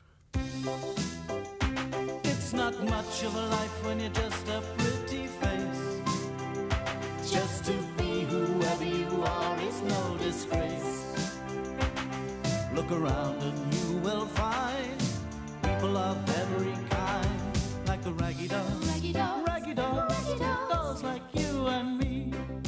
Raggy dolls, raggy dolls, raggy dolls, raggy dolls. made imperfectly. So if you're not at ease with your knobbly knees and your fingers are all fuzz, stand on your two left feet and join our raggy doll chums. 'Cause raggy dolls, Raggy dolls, raggy dolls raggy are dolls. happy just to be raggy dolls, dolls like you and me.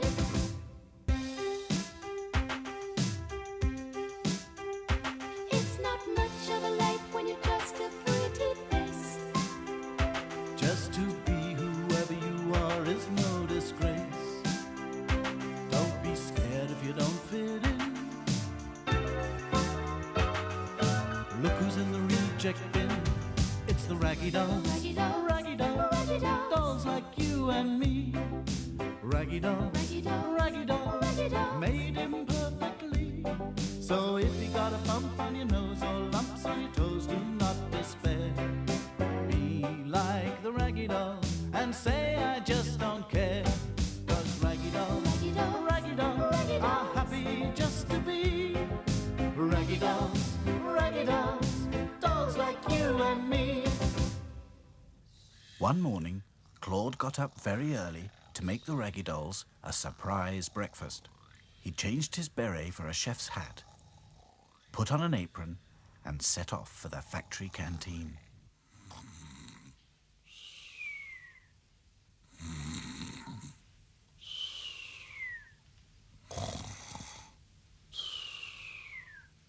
He was going to make a continental breakfast. Croissants and coffee, as we have it in France, he thought. He mixed the pastry and rolled and rolled and rolled it into a long strip. It was a complicated recipe. But at last, the croissants were safely in the oven. Then Claude poured some coffee beans into the grinder. Soon the works canteen was filled with a delicious smell of baking and freshly ground coffee. "Wake up! Wake up!" shouted Claude. He banged a frying pan with a spoon to make it sound like a gong. Oh, whatever's that? The factory's on fire. Keep calm, everybody. Oh dear, I'm all of a tremble. Dotty was the first to peer over the top of the reject bin. "It's only Claude," she said crossly. "Really, Claude, you might have more consideration." Can I smell baking? Sniffed Sad Sack. "You most certainly can," said Claude. And can I smell coffee? "But of course you can," said Claude again. "Mesdames, messieurs, breakfast is served." The raggy dolls made their way into the canteen. Claude had laid the table in the French way. There was a dish of butterballs and a bowl of black cherry jam and napkins. There was even a red check tablecloth. "Voilà, exactement as we have it in France," he explained. "I have made A continental breakfast. Bon appetit. That means eat up, said Dotty. What a super surprise, Claude. Pity it isn't bacon and eggs and fried bread, thought Sad Sack. That's what I call breakfast. But by the time he'd eaten his 6th croissant and washed it down with a 7th cup of coffee, he decided French breakfasts were just as good as English ones. But he had to leave a pile of croissants for later because he was full to bursting. Just then, the factory hooter started up. People would be arriving for work any minute. Luckily, there wasn't much to clear away. But before they could leave the canteen, the Raggy Dolls heard voices. There was just time to hide before Mr. Grimes came in with Florrie Fosdyke, the canteen lady. Florrie was kind, but very forgetful. One morning, she buttered the teapot and poured milk on the toast. You must keep your wits about you today, Flo, said Mr. Grimes. There's a competition for all the factories on the trading estate. Each canteen has to make a cake, and the best cake wins a prize. And I want Grimes's Toy Factory to win that first prize tomorrow, Flo. You won't be disappointed, sir, said Florrie Fosdyke. She flicked through the pages of her recipe book. There was a large picture of a sponge cake with layers of raspberry jam filling, topped with marshmallow and chocolate sauce. Mr. Grimes agreed that that was the kind of cake most likely to win. The Raggy Dolls watched as Florrie set out everything she needed on the table. A mixing bowl, scales to weigh things, and a spoon for stirring. The sponge cake recipe said 1 cup of flour, 3/4 of a cup of sugar, half a packet of margarine, 2 large eggs, and a little water. For the filling and topping, it said half a jar of raspberry jam, 1 bag of mixed marshmallows, pink and white, and a slab of melted cooking chocolate. Oh, groaned Sad Sack. If only I hadn't eaten so much breakfast. Claude looked on with interest as Florrie set to work. Butter cake, baker's man. Bake me a cake as fast as you can. Brick it and nick it and mark it with G. And there will be plenty for Grimesy and me. Florrie sang as she worked and forgot to look at the recipe book. She's putting the shells in with the eggs, crackled Hi-Fi. That's never 1 cup of flour, Whispered Lucy. More like a bucketful, Agreed Back to Front. Now she's adding salt instead of sugar, Princess gasped. Sacre bleu! This is an outrage, Spluttered Claude. Florrie poured the awful mixture into 2 sandwich tins and put them in the oven, which she turned up much too high. Then she set off with her trolley to see if anyone in the factory wanted a quick cup of tea. By the time she came back, the cake was beginning to burn. Funny, what's that smell? Thought Florrie Fosdyke. She'd forgotten all about baking a cake for the factory competition. She looked at the oven. Smoke was curling out. Then she remembered. Oh, heck, yes. Well, never mind. I'll tell Mr. Grimes it's a chocolate cake. He'll never know the difference. When the cake was cool, Florrie dolloped the raspberry jam between the layers and covered the top with melted chocolate and marshmallows. It didn't look anything like the picture in the recipe book. Not bad. It's quite eye-catching, she thought. When Florrie had gone home, the Raggy Dolls went to see what the cake looked like. Perhaps it wasn't as bad as they thought. But it was. I don't think Grimes's Toy Factory has much chance of winning that competition tomorrow, do you? Said Sad Sack. Yeah, about as much chance as an egg in a concrete mixer, chuckled Back to Front. It's no laughing matter, said Dotty. The honour of the factory is at stake. Claude was disgusted. He sat with his head in his hands, muttering in French. Quel dommage! Juste ciel! Zut alors! Then suddenly he jumped up. I have it! He cried. I, Claude the chef, will bake another cake to replace that, how you say, thing. What a spiffing idea, said Dotty. Oh, yes, agreed Princess. Claude is ever such a good cook. Action stations, cried Back to Front. Raggy dolls to the rescue. There was plenty of flour, chocolate, sugar, and marshmallows left in the larder, but no eggs or raspberry jam. We can use what's left of the cherry instead of raspberry jam, said Princess. It was absolutely delicious at breakfast. Good thinking, agreed Dotty. But what about the eggs? Lucy went to see if the hens had laid anything lately.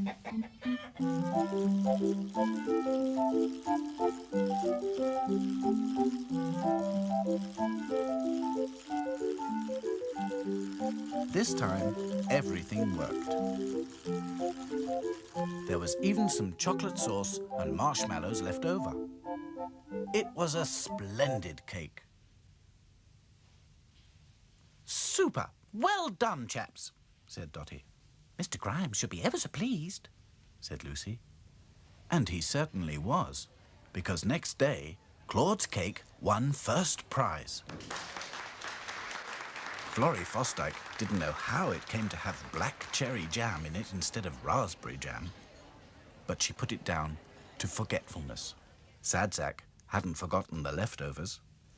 Claude lent him his chef's cap and apron, and for breakfast next day, Sadsack invented a new recipe, leftover croissants with leftover marshmallows and chocolate sauce. It's called the Raggy Dolls Special, said Sadsack, licking the spoon. It's not much of a life when you're just a pretty face. Just to be whoever you are is no disgrace. Look around and you will find people of every kind, like the raggy doll, Raggy dolls, raggy dolls, raggy dolls, dolls like you and me. Raggy doll, raggy dolls, raggy dolls, raggy dolls. made him perfectly. So if you're not at ease with your knobbly knees and your fingers are all fuzz, stand on your two left feet and join our raggy doll chums. 'Cause raggy dolls, Raggy dolls, raggy dolls raggy dolls. are happy just to be raggy dolls, raggy dolls, dolls like you and me.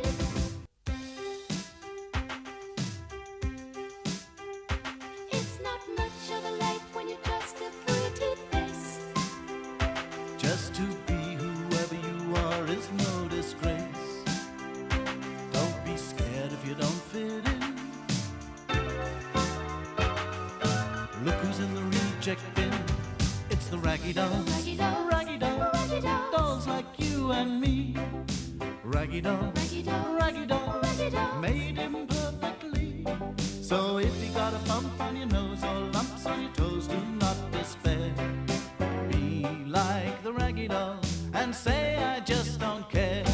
'Cause raggy dolls, Raggy dolls, raggy dolls raggy are dolls. happy just to be raggy dolls, dolls like you and me.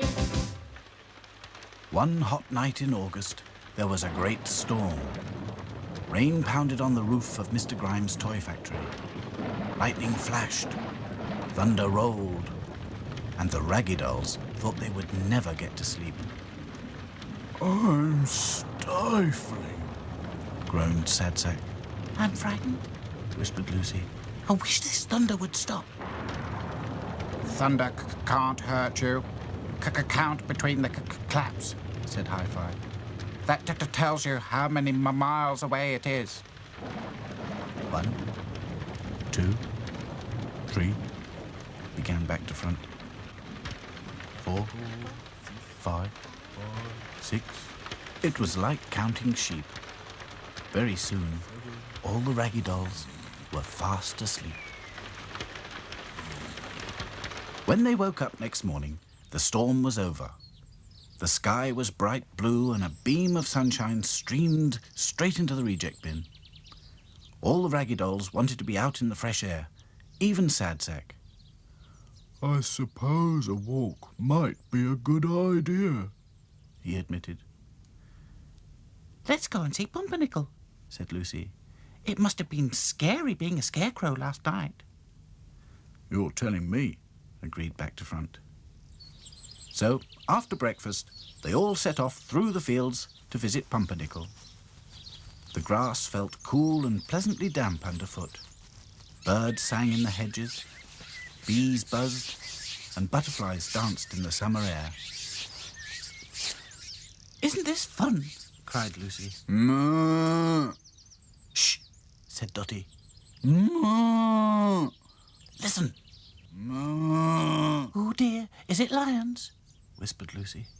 Don't be silly, Said Dotty. Hi-Fi climbed onto Back to Front's shoulders and peered over the hedge. It's a herd of cows, He cried. They look quite fierce. Zut alors! Exclaimed Claude. Lucy was all of a tremble again. Moo! Moo! No one's milked us this morning. It's most uncomfortable. Please get Farmer Brown. Righto, no problem, said Back to Front nervously. Moo! In the next field, the Raggy Dolls saw some pigs. They were also making a dreadful noise. Where's Farmer Brown? We want our breakfast. The trough's empty. We're starving, they grunted. I know just how they feel, Thought Sad Sack. Soon the Raggy Dolls reached Pumpernickel's field. At first, they couldn't see him, but when they came closer, they found him lying flat on his face in the mud. Are you all right? Asked Back to Front anxiously. Help me up, Cried Pumpernickel. set me straight. Mais oui, immédiatement, said Claude. But how? Get Farmer Brown. He'll know what to do. Roar! Groaned Pumpernickel. Claude took off his scarf and laid it under the Scarecrow's face so that his nose wouldn't stick into the mud anymore. Then the Raggy Dolls hurried to One Pin Farm where Farmer Brown lived. They peered through his windows. They banged on his front door and on his back door. But there was no one at home except Rufus, Farmer Brown's faithful old dog. He was locked indoors and started barking when he saw the Raggy Dolls. Roar! Roar! Roar! Where's your master? Called Dotty. There's been an accident. Explained Princess. Pumpernickel's fallen down. The pigs need for feeding, and the cows need milking. No, I need letting out of this house. Barked Rufus crossly. Where's his lordship? We thought you'd know that. Said Dotty. Well, I don't. Snapped Rufus. He didn't like being locked indoors. Back to Front was looking in the barn. It was empty. No tractor. That's funny, he thought. Farmer Brown doesn't usually take his tractor out so early. Something's happened, said Dotty. I expect it was that storm last night. This calls for action, everybody. We must put our thinking caps on. Sad Sack was crouching over some tracks in the mud. If you ask me, he said, those are tractor tracks. I bet we find the tractor at the end of them, Said Hi-Fi. Et voilà. And Farmer Brown, Said Claude. The Raggy Dolls managed to open the back door and let Rufus out. In return, he let them ride on his back as he followed the tracks in the mud.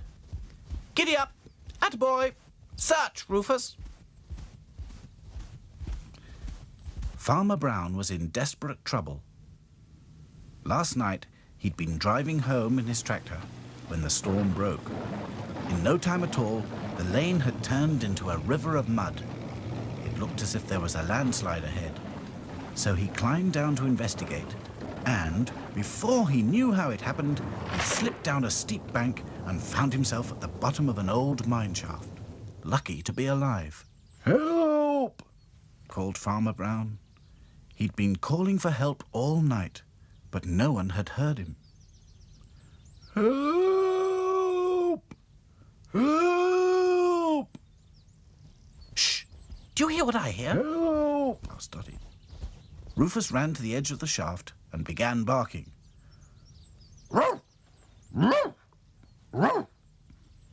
Farmer Brown was overjoyed. Rufus, you good dog! Fetch help! He called. Luckily, Back to Front had noticed a coil of rope tied to the tractor. The Raggy Dolls helped Rufus carry it to the edge of the shaft. Now lower it carefully.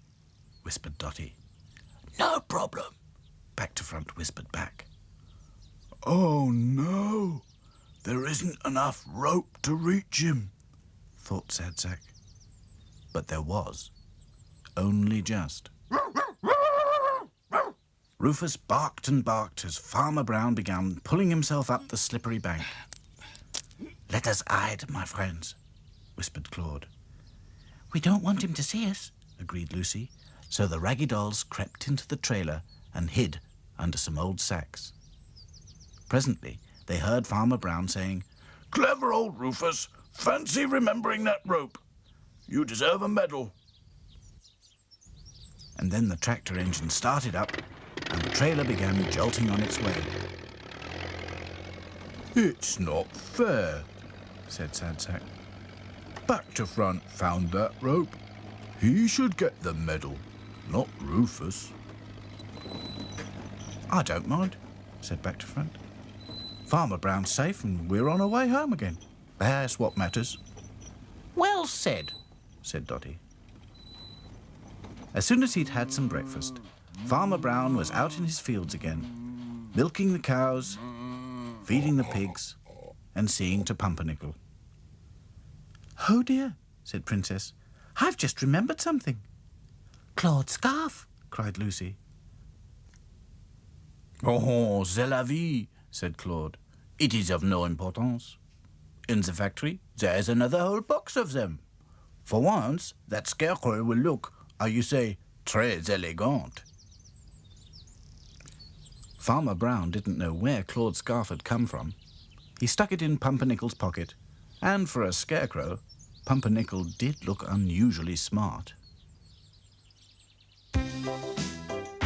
It's not much of a life when you're just a pretty face.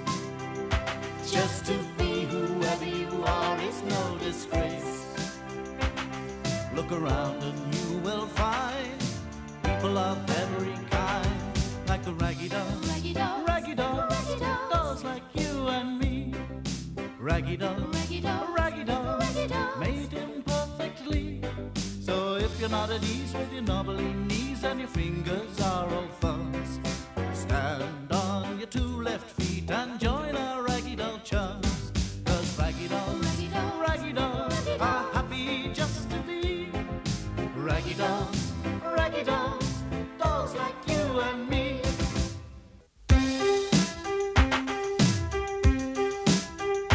It's not much of a life when you're just a pretty face. Just to be whoever you are is no disgrace. Don't be scared if you don't fit in.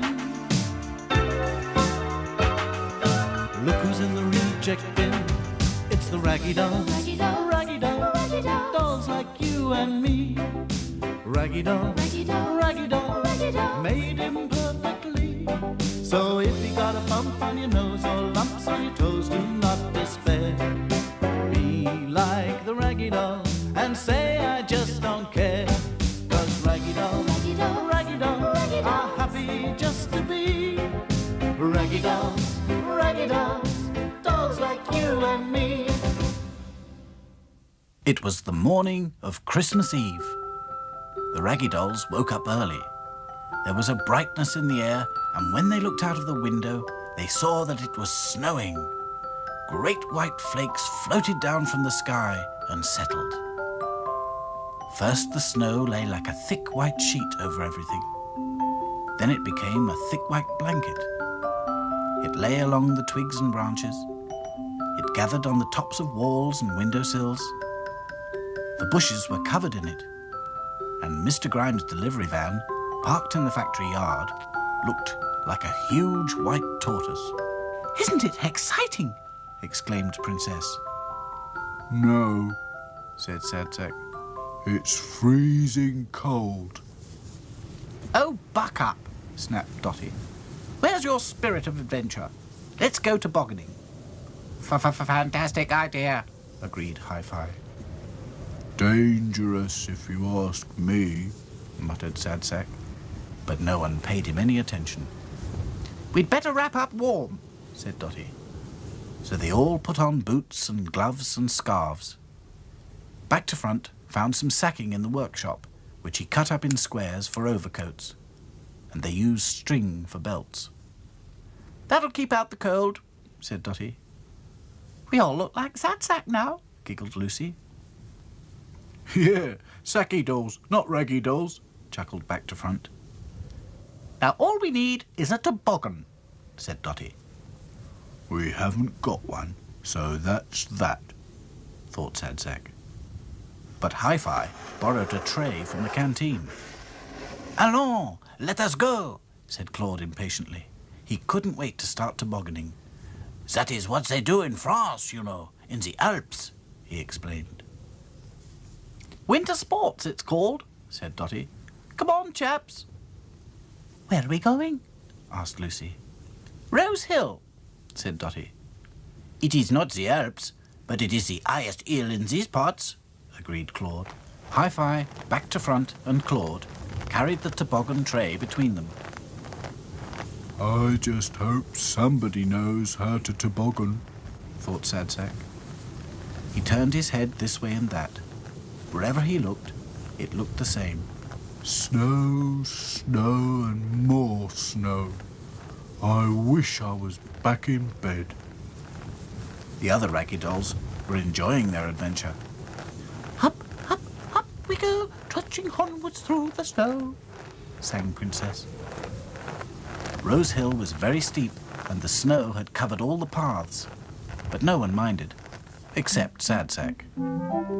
I could go on forever, Thought Lucy. Her cheeks were glowing, and her eyes shone with fresh air and exercise.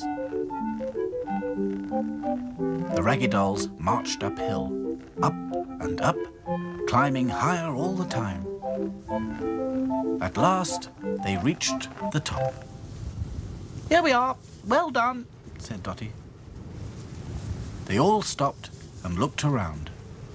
The snow was falling thick and fast now. It was difficult to see anything clearly. Their sacking overcoats were crusted with snow, which made them look like snowmen. Oh, what fun, cried Princess. Yes, we're snowy dolls, Giggled Lucy, Let's get on with the tobogganing, said Hi-Fi. They all climbed onto the tray and made sure it was pointing in the right direction, down the steepest slope. Get ready, get steady, go, shouted Dotty, and Back to Front shoved off.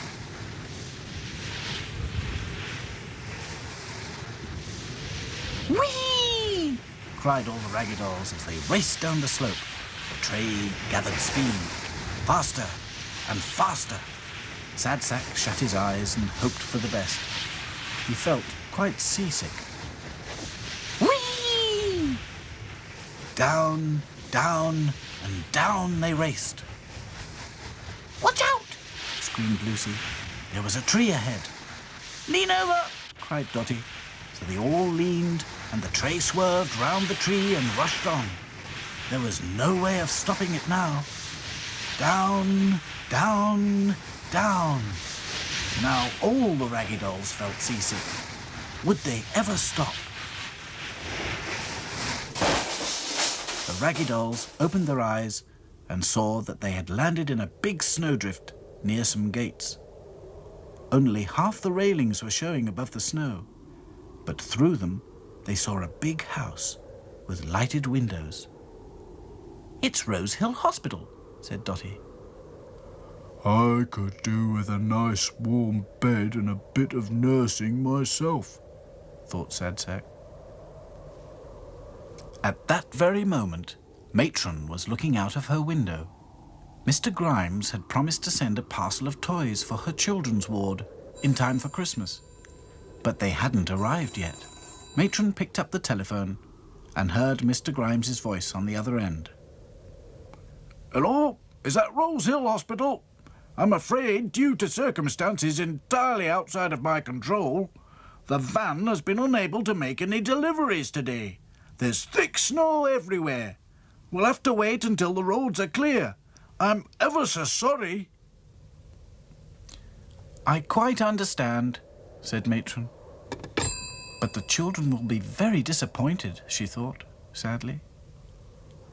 She looked out of the window again and shielded her eyes against the glare of the snow, because there, on the other side of the gate, she thought she saw... It can't be, but it looks ever so like... Well, there's no harm in going to see, she thought. So she put on her warmest clothes and trudged through the snow. And there, of course, were the raggy dolls. A miracle, a real miracle, thought Matron. Some kind person has left their old toys here for the children. How thoughtful! What Christmas spirit! The raggy dolls were soon indoors warming up on the radiator. When they were dry, Matron took them to the children's ward. She gave Dotty to a girl with spots. She gave back to front to a boy who had his leg in plaster after falling downstairs. Hi-Fi sat on the pillow beside a girl who listened to pop music all day long. Sad Sack was given to a baby who had just had a big operation and couldn't stop crying. But when she saw Sad Sack, she couldn't stop giggling. I don't see what's so funny, thought Sad Sack. A week later, there was a big thaw, and all the snow melted away as quickly as it had come. Mr. Grimes sent his delivery van straight to Rose Hill Hospital with a huge box of toys for the children's ward. Better late than never, he explained over the telephone. New Year's greetings to Rose Hill Hospital from Grimes's Toy Factory. The children were so busy unwrapping their new toys that they never noticed when the raggy dolls quietly slipped away. In no time, they were safely hidden under an old tarpaulin in the back of the van. It was like being in a dark tent. "Let's all make New Year's resolutions," said Dotty. "I shall try to be less bossy in future. Your turn, Sad Sack, and don't take forever." I've got two, said Sad Sack. The first one is never to go tobogganing again. And secondly, I'm going to try very hard to be just a little bit more cheerful from now on. Oh, look, we're home. It's not much of a life when you're just a pretty face. Just to be whoever you are is no disgrace. Look around and you will find people of every kind, like the raggy dolls, Raggy dolls, raggy dolls, raggy dolls, dolls like you and me. Raggy dolls, raggy dolls, raggy dolls, raggy dolls. made imperfectly. So if you're not at ease with your knobbly knees and your fingers are all thumbs, stand on your two left feet and join our raggy doll chums. 'Cause raggy dolls, Raggy dolls, raggy dolls raggy are dolls. happy just to be raggy dolls, raggy dolls, dolls like you and me.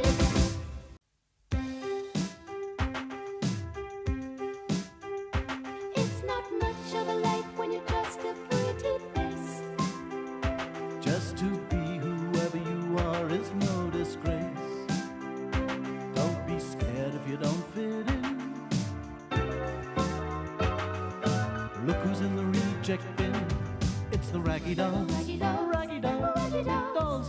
you and me. Raggy doll, raggy doll, raggy doll, raggy doll made him perfectly. So if you got a bump on your nose or lumps on your toes, do not despair. Be like the raggy doll and say I just don't care.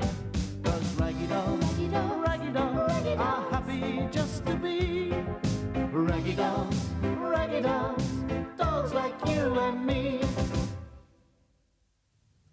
One day, Sad Sack saw himself in a mirror.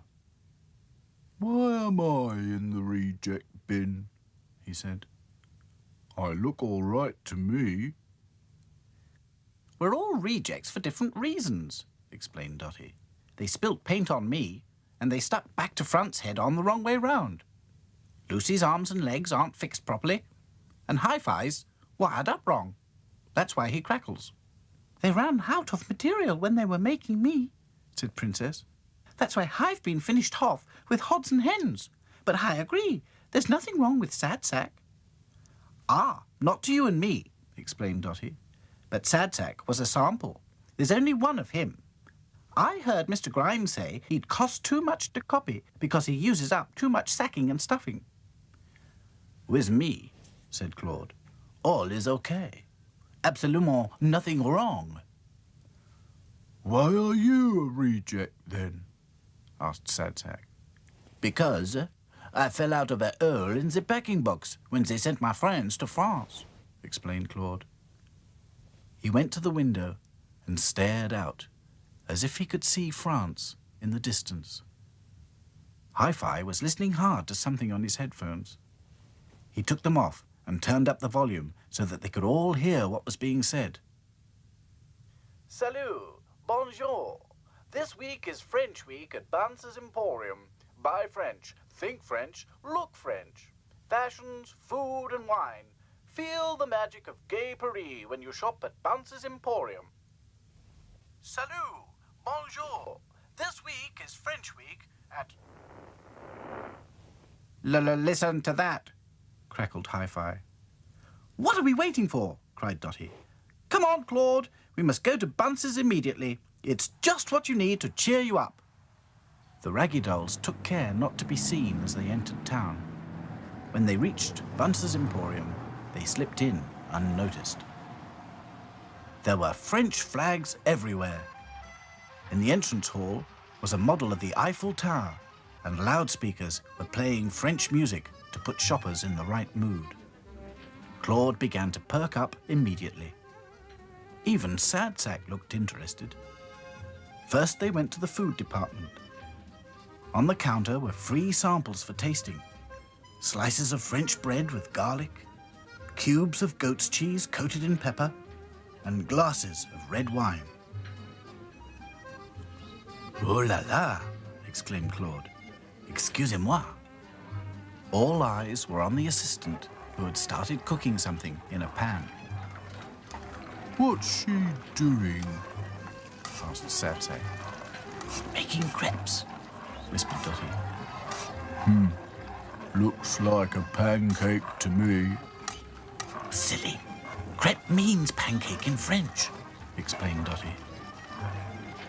No one noticed as Claude dodged amongst the trays and boxes, collecting the free samples of delicious French food in his berry.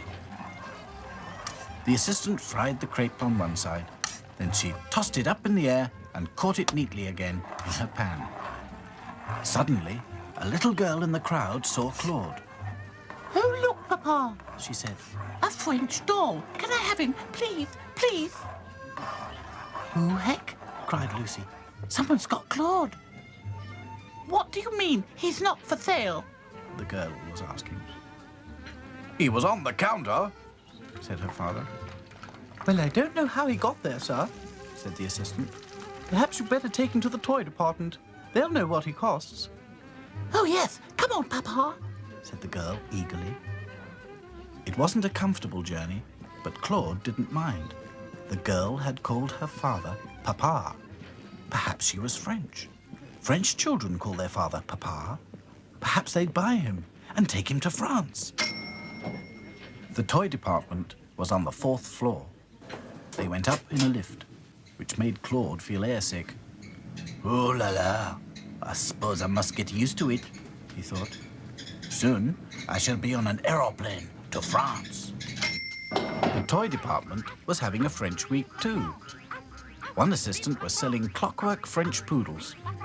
He wound them up, and they hopped along the counter, yapping. Vive la France! Ow, ow, vive la France! Ow, ow, vive la France! Ow, ow, vive la France! Oh, look, cried the girl. That poodle's much nicer than this dolly. Can I have a clockwork French poodle instead, Papa? Please, please. She dropped Claude. Claude found himself among the yapping poodles. This is an outrage, he thought. I cannot stay here. He managed to pull himself up onto the shelf above, and there sat the most beautiful doll he had ever seen. She was dressed in French national costume. Claude cheered up immediately. Bonjour, he said. Bonjour, said the doll. Je suis Claude, said Claude. Je suis Babette, said the doll. They were soon chattering away together in French. Babette told Claude all about Paris, where she came from. She was not for sale. She would be going back at the end of the week. Ah, La France. That is where my heart is always, sighed Claude. Then you must come with me, said Babette. Claude had quite forgotten about the raggy dolls. But they hadn't forgotten about him. All afternoon they'd been searching Bunce's Emporium. They'd searched the basement, and the ground floor, and the second floor, and the third floor. Now it was closing time. The shoppers had left, so had the assistants. Bunce's Emporium was empty. Claude, called Lucy. Claude, crackled Hi-Fi. It's no use. That girl's got him, said Sadsack. There's still the fourth floor, said Dotty. The raggy dolls couldn't see Claude high up on the shelf in the toy department, but Claude saw them.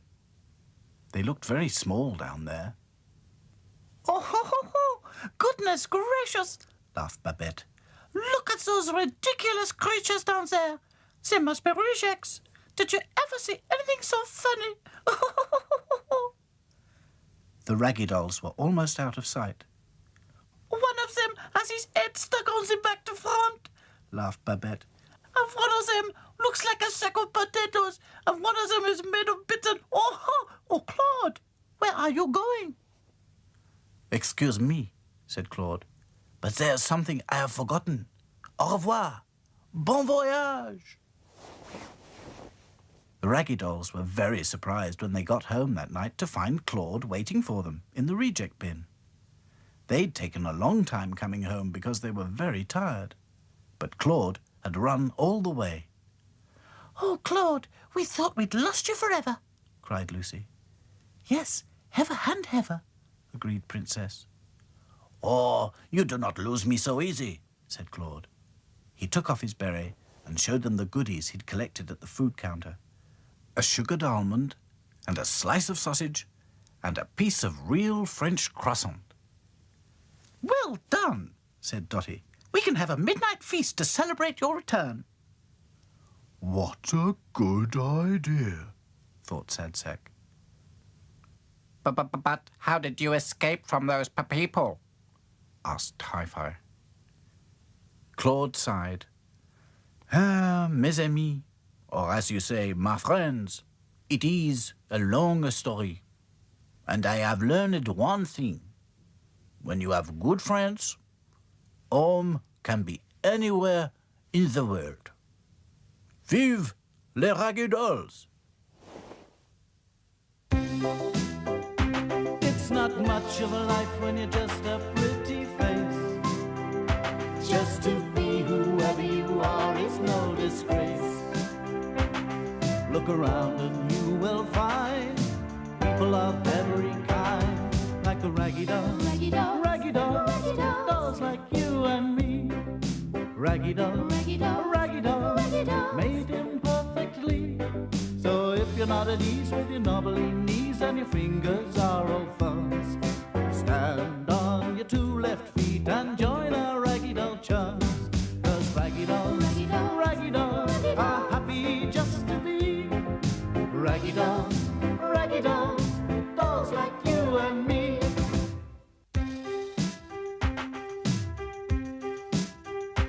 It's not much of a life when you're just a pretty face. Just to be whoever you are is no disgrace. Don't be scared if you don't fit in. Look who's in the reject bin. It's the raggy dolls, dolls like you and me. Raggy dolls, made imperfectly. So if you got a bump on your nose or lumps on your toes, do not despair. Be like the raggy dolls and say I just don't care. 'Cause raggy dolls are happy just to be raggy dolls, dolls like you and me. One day, Princess couldn't help noticing that all the other raggy dolls left her alone, as if there was something wrong with her.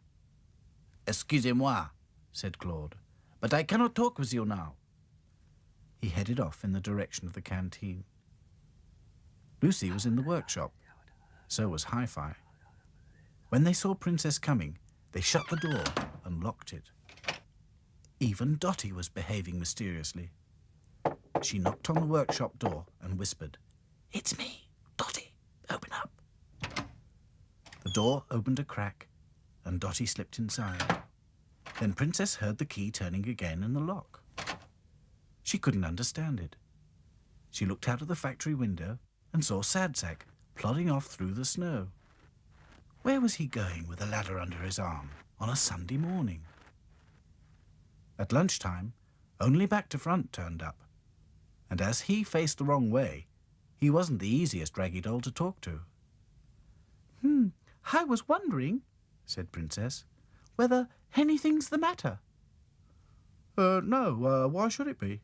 asked Back to Front. "The others, they aren't here. Haven't you noticed?"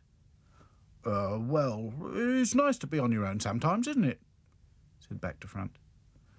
"Oh, yes, I suppose so," agreed Princess.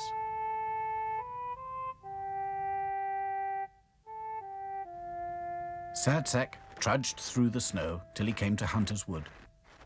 There was a tree growing there with mistletoe hanging from its branches. Dotty had noticed it some weeks ago when they were out for a walk. What on earth does she want this for? Thought Sadsack. Oh, well, ours not to reason why. I'd better get on with it, I suppose. He collected a big bunch of mistletoe, climbed down his ladder, and set off for home again. Meanwhile, back in the workshop, Lucy was making paper chains. They were strewn all over the floor. Dotty was painting a large card. She wouldn't let anyone see it till it was ready, but they could guess the colours she was using. Hi-Fi was recording some music. Hello, Princess, said Back to Front. "Oh," cried Princess, taken by surprise. Are you any good with a needle? Asked Back to Front. A needle? Exclaimed Princess. Back to Front showed her his top hat. The brim was hanging by a thread. Whatever do you want a top hat for? Asked Princess. Ah, well, said Back to Front mysteriously. I expect I could mend it, said Princess, examining the brim carefully. How long will it take you? Oh, about an hour, I should think. Terrific, said Back to Front. You've got till tea time. In the canteen, Claude was also hard at work. He'd baked a huge chocolate cake, the best he'd ever made. Sadsack was home again, licking out the bowls. Not bad, said Sadsack. I've tasted worse. All we need now, said Claude, is a candle. Where do we find a candle, mon ami? There might be one in Mr. Grimes's office, said Sadsack. You know, in case of a power cut. Bon, we will, how you say, borrow it, said Claude. It is the weekend. He will not notice. Princess had mended the top hat easily. She was trying it on when Back to Front returned, looking even more mysterious. What heaver's him there? Asked Princess. It's a surprise, said Back to Front. Why don't you go back to the reject bin, Princess, and have a little kip or something, you know, before all the excitement? What excitement? Asked Princess. Oh, did I say excitement? Said Back to Front. I don't remember saying excitement. Princess sat alone in the reject bin, thinking. It was about tea time. Soon she would know what her friends were up to. She had a feeling it was to do with her. Could it be? Yes, thought Princess suddenly. It is! It must be! The factory clock struck the hour. 3 o'clock. It was getting dark already. Not long now before the Raggy Dolls would meet for tea. Then Princess would find out if she'd guessed their secret. But I'm going to surprise them back, she thought. I'll have to be quick about it, though. There isn't much time.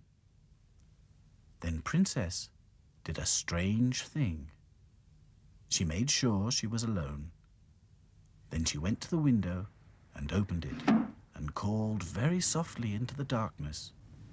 To-wit, to-woo, to-wit, to-woo. Presently, there was an answering call from far away. To-wit, to-woo, to-wit, to-woo. And a shape came flying across the rooftops, soft and feathery in the gathering dusk. It landed on the windowsill beside Princess. Hello, what can I do for you? It asked. Oh, well, Owl, said Princess, it's to be a surprise.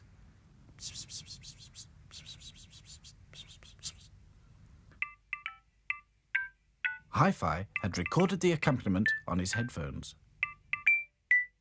The Raggy Dolls gathered round the reject bin and began to sing.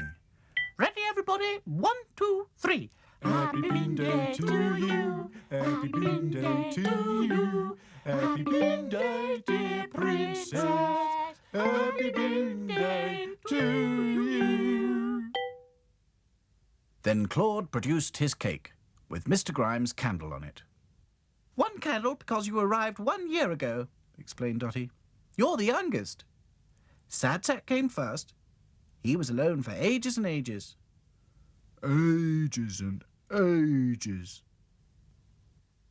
Then I came, then Hi-Fi, then Lucy, then Back to Front, and then Claude. Have a piece of Binday cake, said Claude. It is delicieux, the best, made entirely by me. Lucy decorated the reject bin with her paper chains, and Sad Sack hung some mistletoe from the nearest lamp. What's that for? Asked Lucy. I don't know, Said Sad Sack. It's Dotty's idea. You kiss under mistletoe, explained Dotty. Now we can all give Princess a Binday kiss. Oh, no. Do we have to? Complained Sad Sack. Yes, we must, said Dotty firmly, to show her how much we love her, and in case she had any doubts. Go on, Sad Sack, give her a kiss. I wouldn't have picked it if I'd known, grumbled Sad Sack. Then Dotty gave Princess the card she'd been making. Inside, it said, Happy Bin Day to Princess from all her Raggy Doll friends. Now I'll entertain you all with a conjuring trick, said Back to Front. Music, please, maestro. Well done for once, said Dotty. I've been practising, said Back to Front. I think you're ever so clever, cried Princess. And now, dear friends, it's time for my surprise. Look. She pointed to the windowsill where her friend Owl had just settled. He's going to take us for a moonlight flight, explained Princess. It's my Binday treat for you. We'll fly over Hunter's Wood and Pumpernickel's Field and Mr. Grimes' toy factory. What a super idea, said Dotty. 3 cheers for Princess. Hip hip. Hooray! Hip hip. Hooray! Hip hip. Hooray! I think I'll stay behind. I might not enjoy it, said Sad Sack. I'm sure you will, said Princess, and she gave him an even bigger kiss.